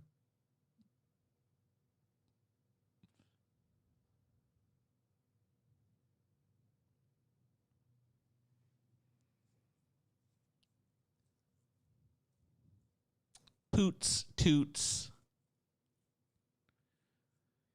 Am I edgier than TJ? Is it possible to out-edge Tej? I mean, I think I am now. I think TJ used to be edgier than me, but now he's riding with Biden. So I don't know how you can be an edgelord and be riding with Biden. So I think I fucking passed at TJ. No, that's just my assessment of the situation. It might be a temporary pass, but I definitely fucking caught him on the inside straight and when he decided he was riding with Biden.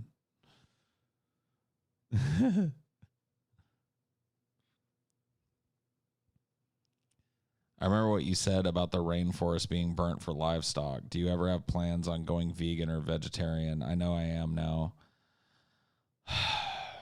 Dude, I've struggled with that shit my whole life, if I'm honest with you guys. I usually just say, no, I'm going to eat meat. But, like, honestly, there's no excuse for me to fucking eat meat. And I know it. At least not the type of meat that I consume on a regular basis.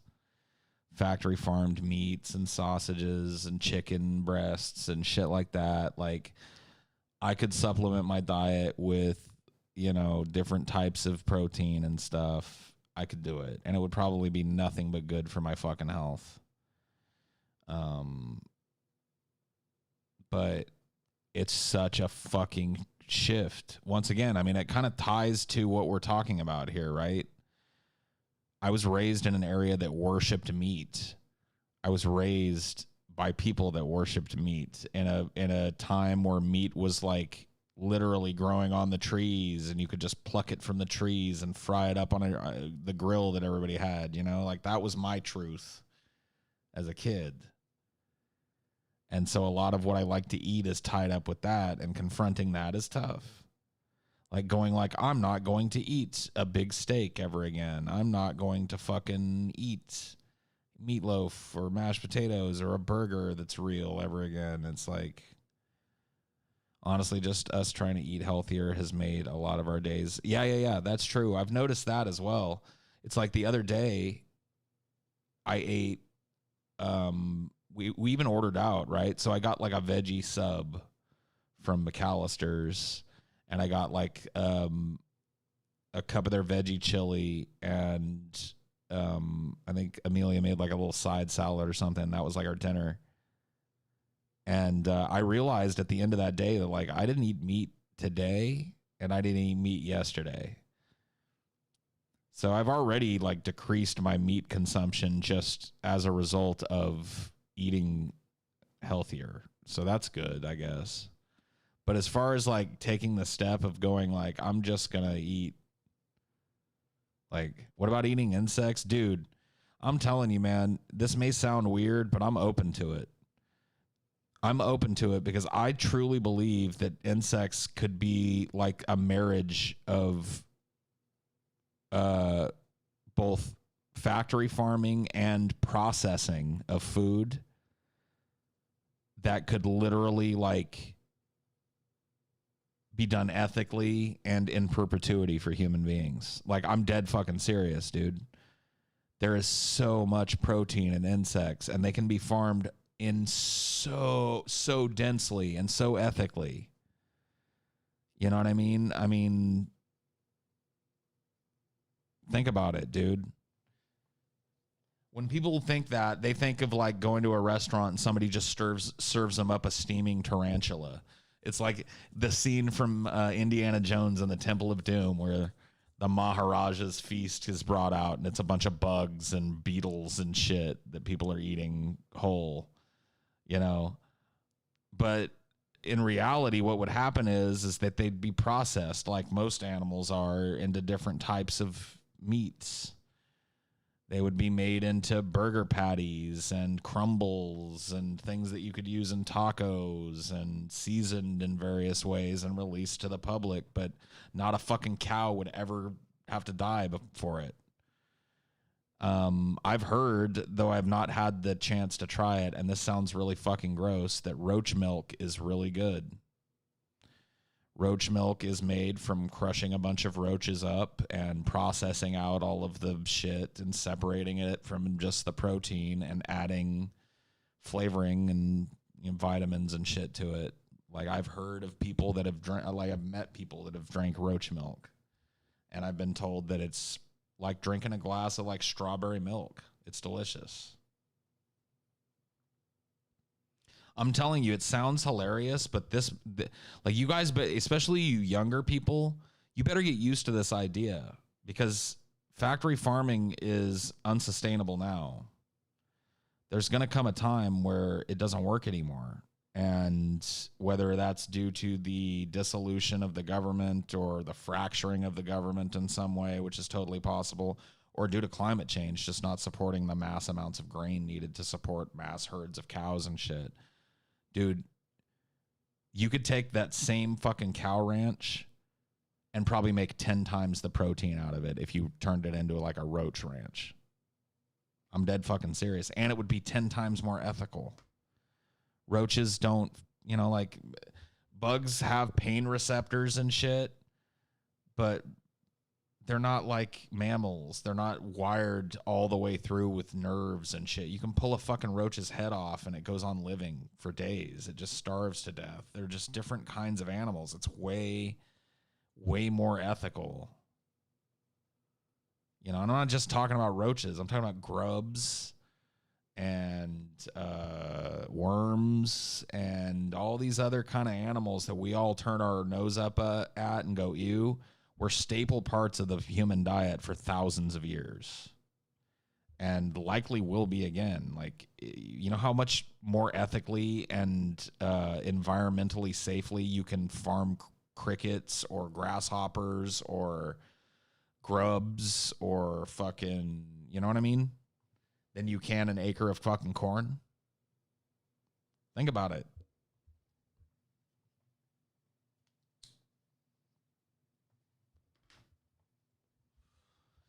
Dude, it is incredibly common, not just in third world countries, for insects and land-going mollusks to be eaten. It's just a particular ick factor that we have as Americans because we don't do that here. What we do is we eat beef because we come from, if you trace America's lineage back, we were people coming to a continent that was just basically a giant farm that had never been built. You know what I mean?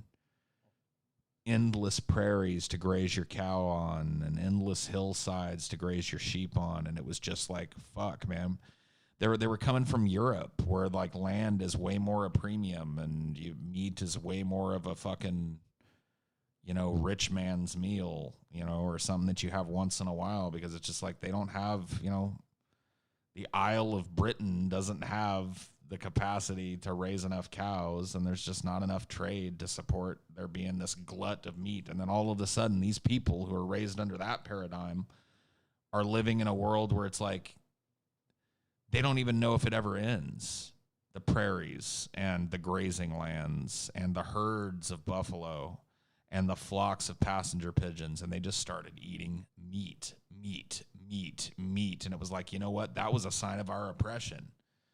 The rich get to eat meat. Look at this bountiful land. And that is now ingrained in our fucking culture as Americans. As Americans, it's meat. And that's why. We came from a place where meat was something you got once a week if you were lucky. Maybe once a month. So it's turned into this, other things are gross. No vegetables, no weird other proteins, no strange things, just beef, meat, sheep meat, pig meat. Meat from the animals that are so abundant in our land because our land goes on forever and the prairies will never end. And it's like now all of that's been parceled out to feed that culturally ingrained meat thing. You know what I mean? That just doesn't exist in a lot of places. Their fucking land base can't support it. And to be quite frank with you, our land base can't fucking support it either. Factory farming of livestock in particular is horribly destructive to the environment around it. It turns it's just rivers of sewage. It's horrible. It does horrible things to the land underneath it.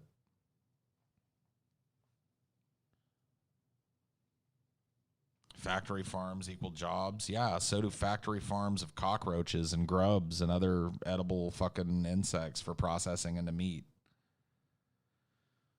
I'm not saying close the factory farms. I'm saying let's let the cows die out, go to a normal level, or just maybe even get rid of their poor blighted species because a fucking dairy cow and worse shit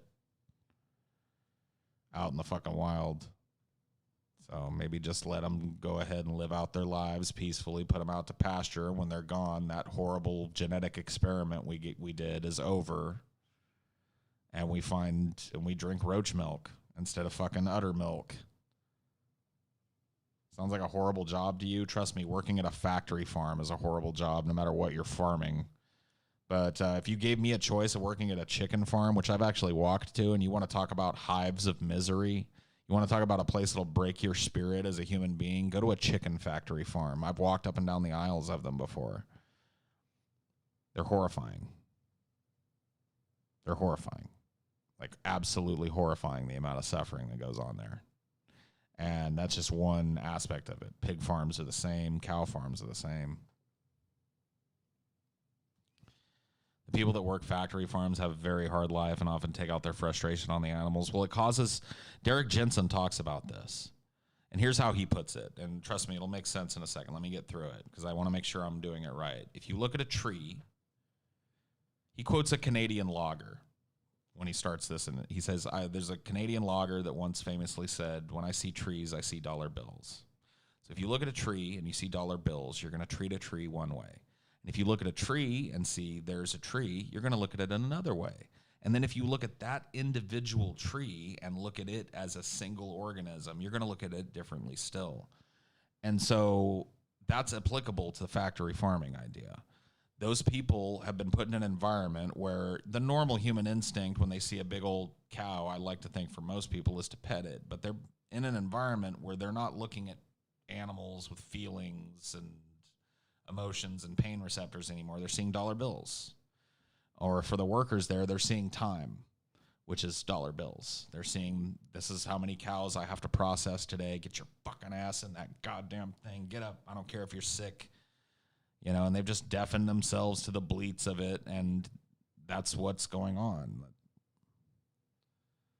Like that's, but like you got to understand, like, yes, it's horrible. Yes, it's disgusting, but you have to point the finger at the right villain. It's not the people that work on these farms or even really the people that own them that are the villain. It's capitalism.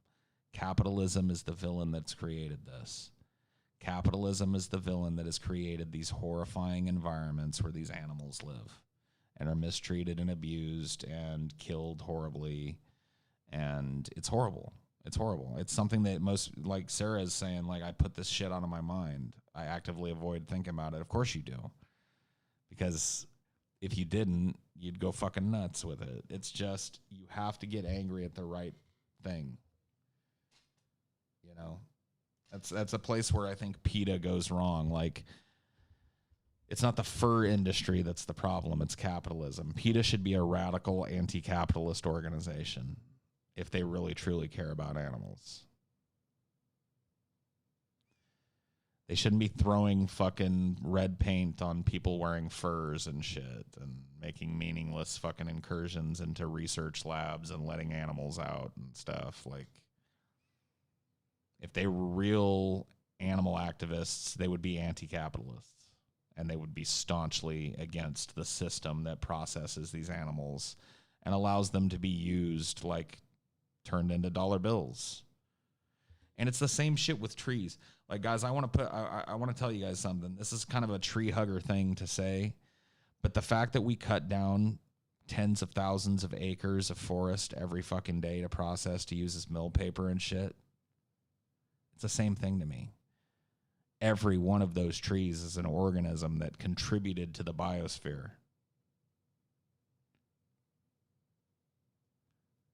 So we're just raping this world. We're denuding this world of every resource that we can. Nothing can satiate our hunger. We're a belly that never stops grumbling for want of food. We always need more. We need more paper. We need more beef. We need more pig. We need more pig parts. We need more research animals. We need more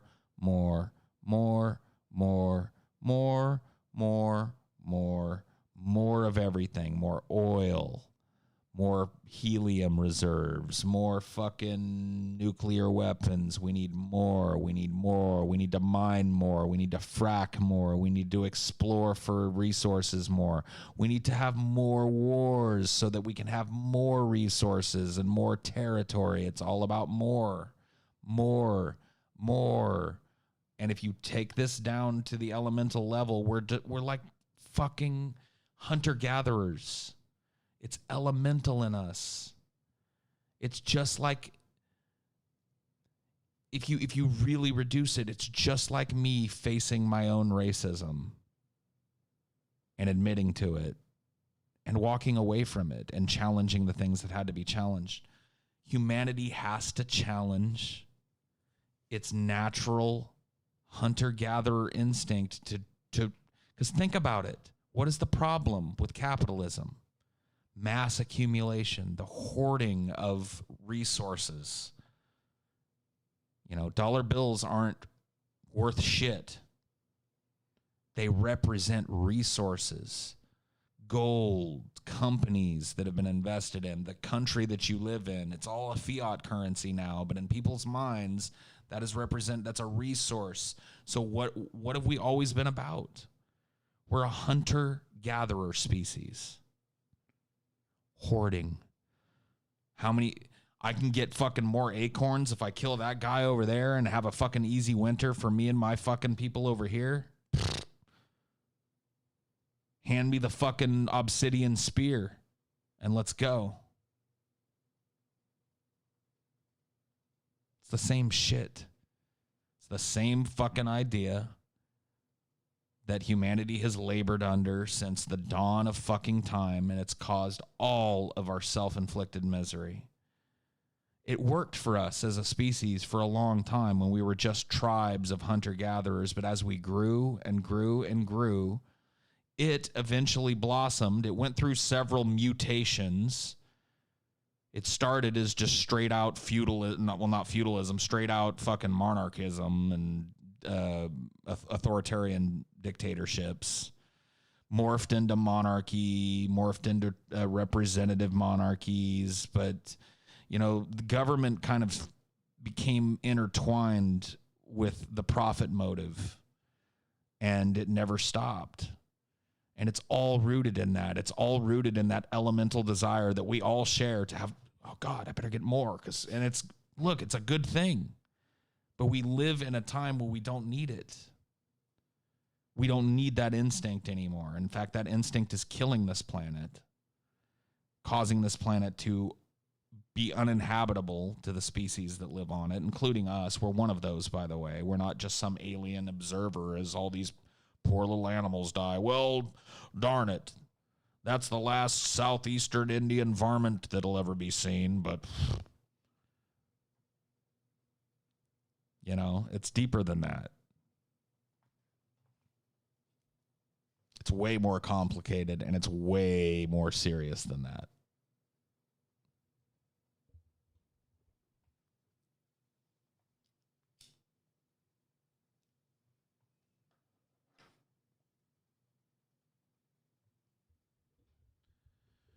Just wanted to say I'm glad I get to listen to the show. You're a wise man, Paul. Godspeed. Hey, thank you for the €5. Appreciate it, my friend. What I do would be pretty pointless if nobody listened. So you guys are instrumental.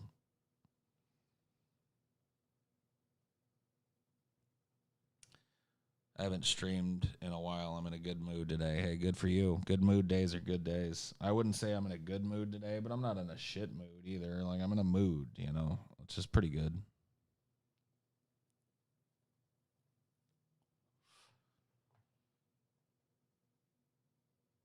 Unfettered growth followed by extinction isn't unique to humanity. It's a story that's played out many times in the history of Earth, albeit not technologically. Well, ours is just technologically assisted, but it's really us that's doing it. It's us that's employing that technology in ways that are destroying the world. So technology is just an extension of our arm. See, we're smart enough to know that that's happened, but we're too dumb to see it happening to us right now. We're too dumb to stop ourselves. We're too entrenched in that same old instinct, which is so central to us, that humanity has to disabuse itself of this notion of mine, give me, more for me. Yes, mine, give it. Yes. We're all that way. I'm that way. I've got shit in here that if somebody came in here and tried to take it, I'd be like, fuck you, motherfucker. I'd kill you over that piece of consumer goods. It's like, it doesn't have to be that way, but we've structured society that way because we didn't know any better. Like, it just plays to our basest instincts, some of which are just not necessary for us anymore. That hunter-gatherer thing doesn't have to be that way. Or if it's going to be that way, then we all need to just walk into the woods and stop breeding for a while and go back to our fucking pre-industrial numbers. Because, if we're going to have cities and we're going to have mass conglomerations of humanity, we need to stop working against one another or we're going to fucking fail. Like, that's what I don't get when people engage in lesser of two evil voting, partisan politics of any stripe, and really put that type of stuff as a pedestal of importance. It is so much, like politics alone, if you just take it in a vacuum, is responsible for so much human misery, suffering, and division of man from man, woman from woman, and person from person. It is responsible for so much tribalism, so much us versus them, so much fucking the Sneetches with stars versus the Sneetches without stars. Paul, what is your opinion on Jeff Berwick, the dollar vigilante? Don't know if you know much about him, but I've heard he seems like a moron. I really don't know anything about him. I'm sorry to tell you. I wish I could give you more for your $5, but the name doesn't tickle my memory bank in any way that I could talk about. Dollar Vigilante sounds familiar, but I know nothing about it, so sorry about that.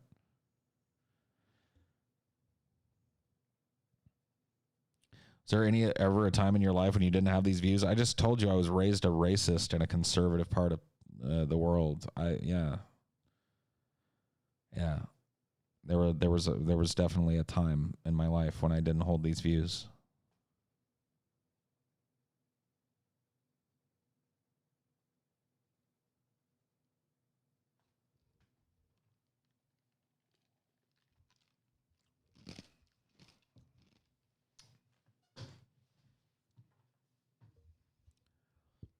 Last time I went to Mexico was part of it was a honeymoon trip that my parents and my ex-wife's parents got together and bought for us, and it was like a Mexican Riviera trip. So it stopped in Puerto Vallarta, Mazatlan, and what's that other, Cabo San Lucas. So yeah, that was the last time I was in Mexico, and probably the last time I'll be in Mexico in my life. I don't really see myself going back. Maybe Mexico City someday, but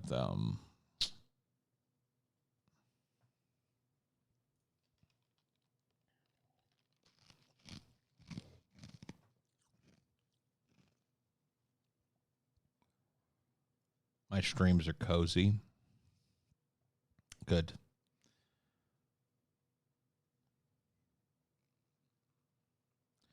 A Mexican beach sounds so good right now. Dude, a beach sounds so good to me right now. I miss the ocean so much. Half the people I graduated with have already gotten married, had at least one kid, and gotten divorced. I'm only 22. That's a terrifying picture for the future. Yeah, dude. It's pretty crazy with me. My story is kind of the inverse of that. I'm the divorced one. Most of the people that I know have either got no kids or went on and are married and have multiple children and have decided to stop having kids and raise them and work and retire and all that shit. I mean, I'm 40, so, but yeah.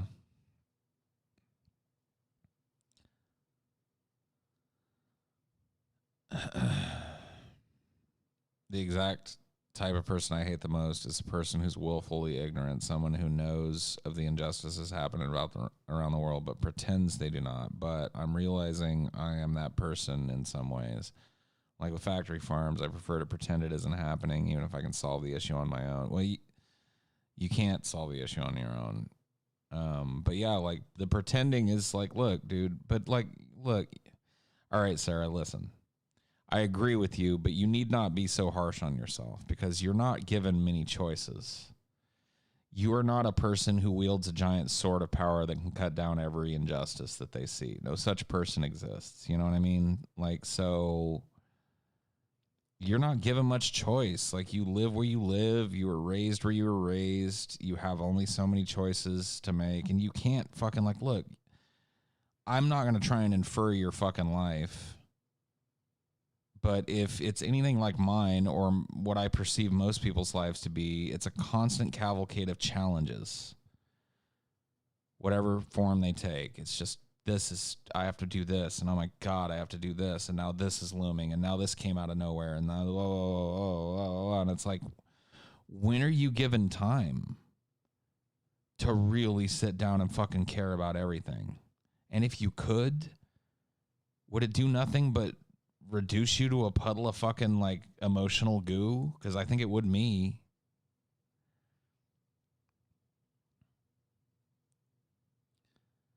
Is it wrong to pretend it isn't happening? I mean, yeah, maybe, but you're not doing that anymore. You're talking about it right now. You're facing it when you just admitted that like you don't ever face it. You avoid it. You don't like listening to it. You don't like hearing about it, but here you are. You're not talking about the gory details of it, but you don't have to do that to be against it, and you're doing it now. You know what I mean? So aren't you taking that step now? Isn't that part of what you're doing? That's good. It doesn't mean that you have to change everything about what you do, everything about how you do it. It doesn't mean that you have to, because you can't. It's all traceable to some fucking injustice. So if you stop doing that, right? So let's just say you go totally vegan right now, which, whatever, you may choose to do that. I'm not trying to dissuade you, but let's say you do it. You know what's going to happen when you come to me and say, hey, Paul, I'm a vegan now, because, I thought about that whole thing and blah, blah, blah, blah, blah, and I made the decision, and I'm going to say, great. What are you wearing? And you're probably going to be creeped out thinking I'm creeping on you, but I'm just asking, like, where's the clothing that you were made? And you're going to look at your tags, and a lot of them are going to say China, Taiwan, and India on them, where they're made in factory farms, a lot of the times by children who are worked obscene hours for pennies on the dollar.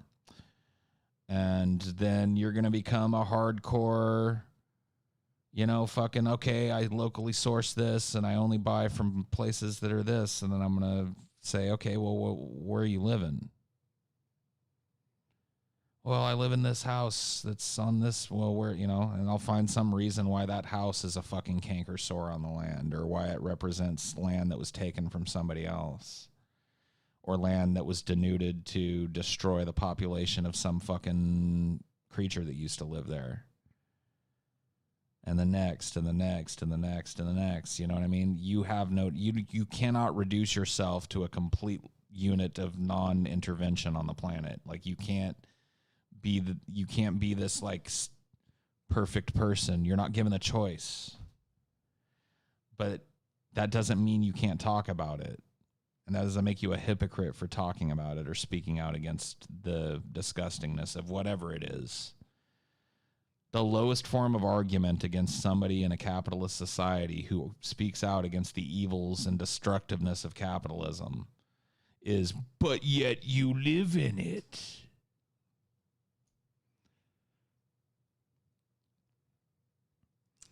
Greed knows no boundaries. Greed doesn't feel. I'm damned if I'll die for a profiting deal. The Pogues. There you go.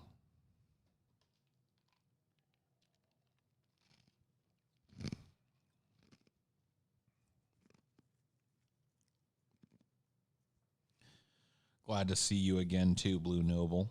It's been a while. We live in a society.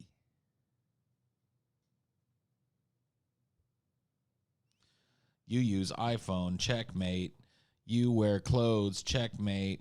You live in apartment, checkmate. You use air conditioning, checkmate. You have computer, checkmate.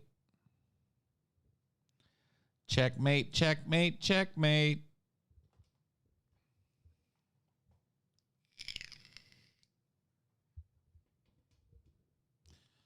Corruption is enlightenment. Hope is a curse. Do do do do do lum do lum do lum do lum do lum do lum.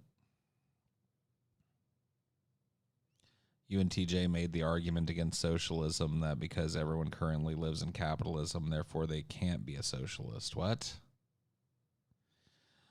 Wait a minute. I don't need to do that. I have the real sound now.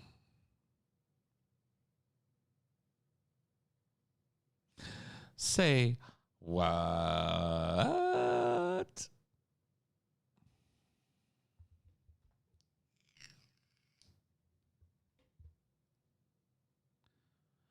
Could you give me some advice, Paul? Sure. The problem is systemic. As long as capitalism exists, there can be no ethical consumption because capitalism is a system that fundamentally made around exploitation. Not only exploitation, but constant, non-sustainable growth. Capitalism is a means by which landscapes are denuded of their natural resources. And if it doesn't stop, it will denude the planet of its natural resources, and there will be nothing left for us to live on. Us and the millions and billions of other species that live on this fucking planet. Hey, just started watching The Twilight Zone. To me, every episode is incredible. Best show ever. What are some of your favorite episodes? I don't know like season numbers and shit. I'm assuming you're talking about the original Twilight Zone. You know me and favorites. It's always tough, but I'll give you some of the most memorable episodes. There's an episode about gambling where a guy is haunted by a slot machine that sticks out in my mind pretty hard. There's an episode centering around masks that an old dying man forces his disgusting children to wear that sticks out in my mind. Of course, the classic William Shatner, I See a Gremlin on the Plane episode, which I think you'll run into soon, if not. An oft overlooked episode is one of William Shatner's other episodes. And probably one of my favorite. It might be my favorite in the series. It's an episode where he plays just a guy with his young bride, and they're traveling through this shitty little town, and their car breaks down. They end up in this diner with this little fortune-telling machine. And, he becomes obsessed with it because it's always right. And it ruins his life or threatens to ruin his life. Anyway, whatever. That one's great. To Serve Man is good, but I mean, it's like, honestly, it's not one of the best episodes. Like, look, there are some episodes of it that are way better than others. There's an episode, I think later in the later seasons, that's kind of like a futurist episode about boxing. Like, boxing in this episode has been outlawed because it's inhumane, and these robots that look like humans have been created to box. That's a great episode as well. I think it's called The Boxer or something like that. But there's a lot of great ones, but those are the ones that really stick out in my mind. Oh, the nuclear bunker one. Yeah. Where the neighbors reveal their true selves. That's a great one. There's two nuclear bunker ones that are actually great. There's that one, and then there's the one where the guy has become rich, and he calls all the people that have ever been mean or critical of him together to pull this prank on them and make them think that there's been a nuclear attack. That's a great one as well.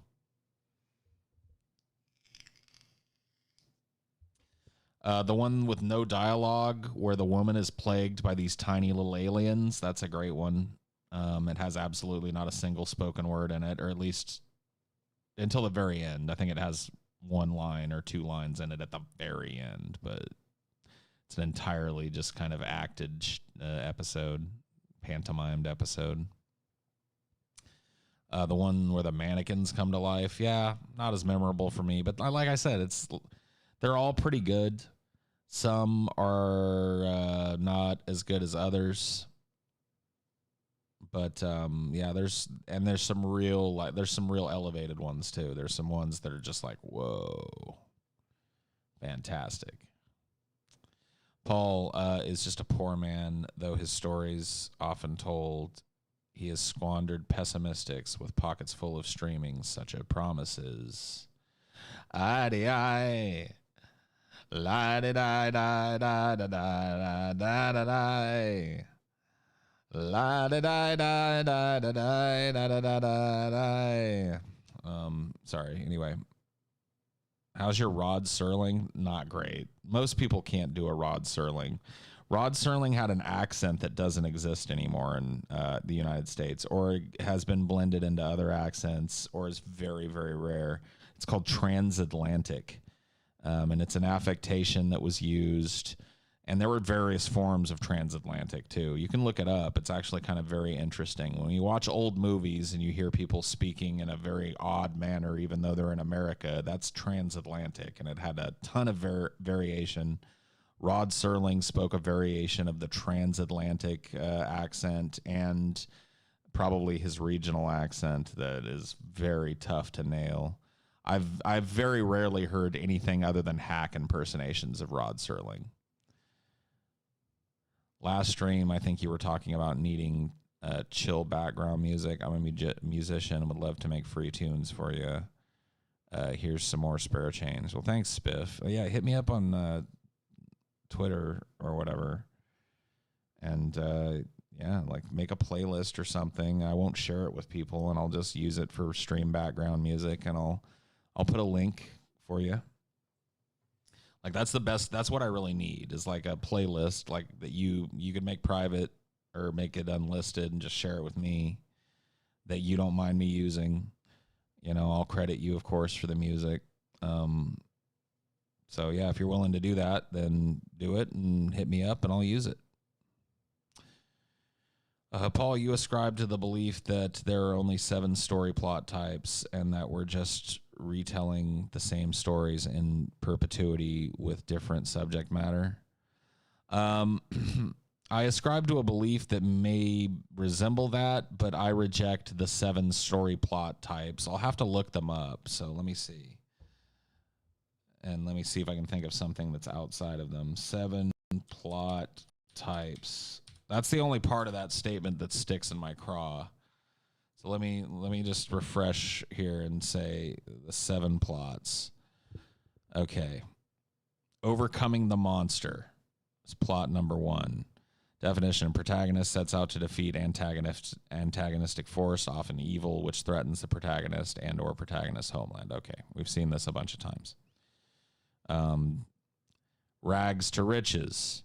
Poor protagonist acquires powers, wealth, and or a mate, loses it all and gains it back, growing as a person as a result. Okay. The quest. The protagonist and companions set out to acquire an important object or get to a location. They face temptations and other obstacles along the way. Voyage and return. The protagonist goes to a strange land, and after overcoming the threats it poses or learning important lessons unique to that location, they return with the experience. Comedy. Light and humorous character with happy or cheerful ending, a dramatic work in which the central motif is the triumph over adverse circumstance, resulting in a successful or happy conclusion. Booker, who's cited in the Wikipedia article here, stresses that comedy is more than humor. It refers to a pattern where the conflict becomes more and more confusing, but is at last made plain in a single clarifying event. The majority of romance films fall into this category. Okay. Tragedy. The protagonist is a hero with a major character flaw or great mistake, which is ultimately their undoing. Their unfortunate end evokes pity in their folly and the fall of a fundamentally good character. Okay. Rebirth. This is the final one. An event forces the main character to change their ways and become a better person. So the contention being made is that within those 7 story archetypes exist all stories, and they're in some combination or some perversion of them. So, for example, Overcoming the Monster is not just a Jason flick, although it's a good visual and tangible example of overcoming the monster. Overcoming the monster could be applied to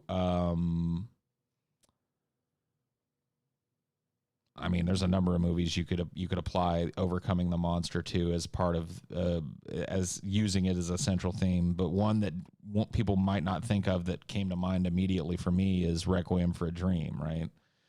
So Requiem for a Dream is a movie about overcoming the monster of addiction in your life, and it's told through very specific circumstances. Rags to riches, you might say, well, oh yeah, what about riches to rags? But listen to this. Let me just change up the definition of rags to riches. The rich protagonist loses power, wealth, and or a mate, and then gains it all back, growing as a person as a result. So rags to riches, riches to rags, any story where it's like the rise and fall, right? Is all under that. So you would put, all the gangster movies are rags to riches movies. All of them are this, rise to power and eventual fall from grace. Rags to riches to rags, right? The Quest, without using any of theirs, The Quest, right? So how many movies could be classified as this. Pulp Fiction. Pulp Fiction, if you really examine the plot elements in it, is about the quest for whatever is in fucking Marcellus Wallace's briefcase. Everything that happens in the movie is centered around people that are brought together because of circumstances surrounding that fucking briefcase and whatever that delivery was. Do you guys mind if I drink my coffee and eat some English muffin while we talk? Is that going to be disgusting? I'll mute the mic when I take bites so you don't have to hear me. But I'm hungry. And I got up late. And I've had this English muffin sitting here staring me in the face. And I'm fucking hungry. I'm going to eat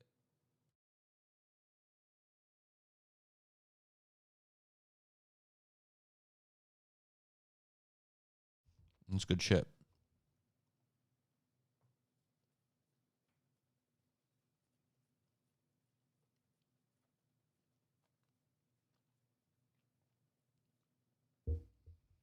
It's English muffin with a little bit of like blackberry jam or something.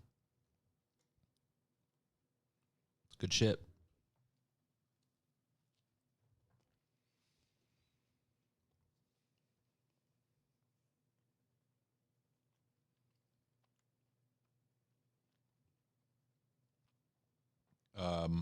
Where did Kubrick films fall on this? Strangelove, 2001, Clockwork.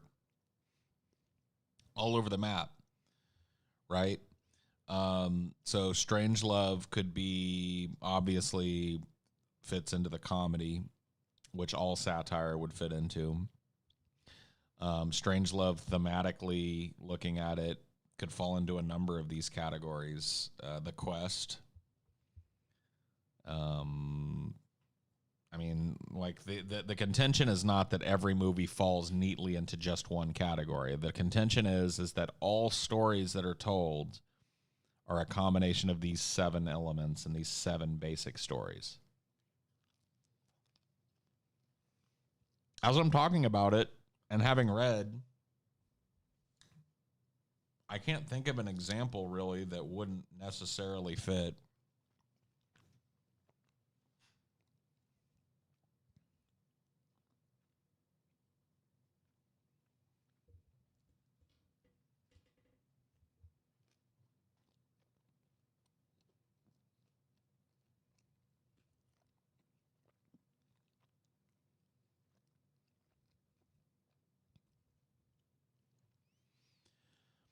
Yeah. So he says Eraserhead. I started thinking about David Lynch, but I honestly think that David Lynch uses these thematic elements and just perverts them, but that's allowed for in the statement. You know, I don't find fault in it. I've heard this before. It's always kind of stuck in my craw, but I think that was as a result of me thinking like there certainly are themes outside of this, but there really aren't. I can't think of one anyway. Eraserhead is the monster, sure. I mean, like, we're just talking about film here too. This is an all-encompassing statement. This is a statement about books. This is a statement about music. This is a statement about anything thematic, anything with a story implied.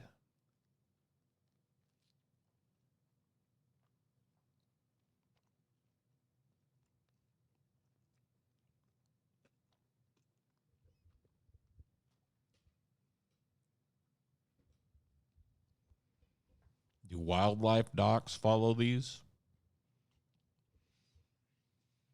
Not by necessity, but if you look at a wildlife doc, the themes of this are all throughout. The villain, like, oh, dude, one of the most insane and affecting pieces of wildlife documentary footage happens in that, like, Planet Earth 2 on that island of snakes, which for about 15 minutes turns the wildlife doc into an escaping the monster movie. Little baby lizards are born on this island that is literally crawling and teeming with snakes that exist simply to eat them. and they have to escape to the bluffs so they can become these peaceful lizards that just sit on the coast. And, you know, the ones that get there get to be that. But in order to be that, they have to escape the fucking snake pit. It's like, yeah. So, yeah, I mean, wildlife documentaries are not necessarily the same as movies, but do they adhere to these tropes? Of course they do. Are there not rags to riches stories in every fucking wildlife doc? This little minor bird is sad because he's lost his stash.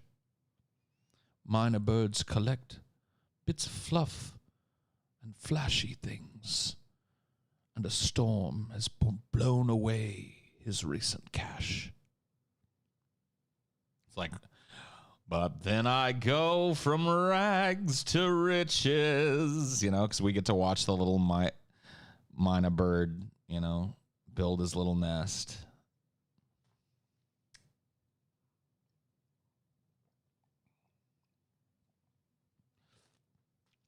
Wildlife docs tend to use editing to create character arcs for animals. Of course, animals, like even ones that are more focused on one type of animal, animals are named.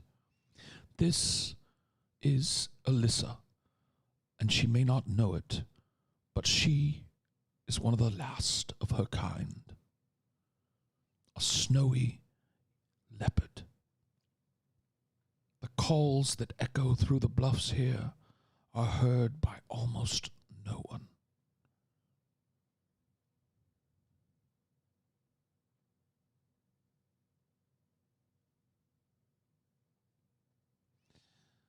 And they're all narrated by David Attenborough. I'm telling you, dude, David Attenborough is old, and I don't relish the thought of it, but the day that dude dies, fucking animal documentaries die for me. I don't want to watch a documentary that isn't narrated by David Attenborough.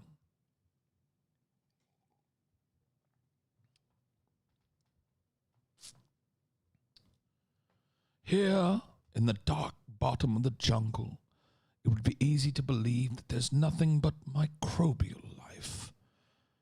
During the daylight hours, it seems to be a carpet of dead leaves. But at night, when the sun goes down and the precipitation stops, a new world opens up. An intricate world filled with character.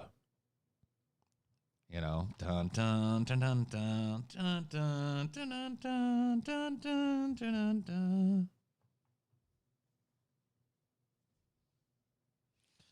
It's a pretty hacky impersonation. It could be better, but it's better than some people's Attenboroughs. I'll give you that.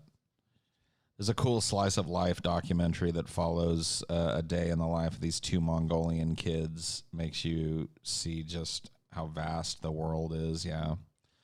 No, documentaries are great, but, you know, to argue that you've seen a documentary that doesn't fall into this story arc, you know, I know. Like I said, maybe I'll think of some way to assail this idea, but as it stands, I don't disagree. TJ's streaming too. Oh, wonder why he didn't just call me.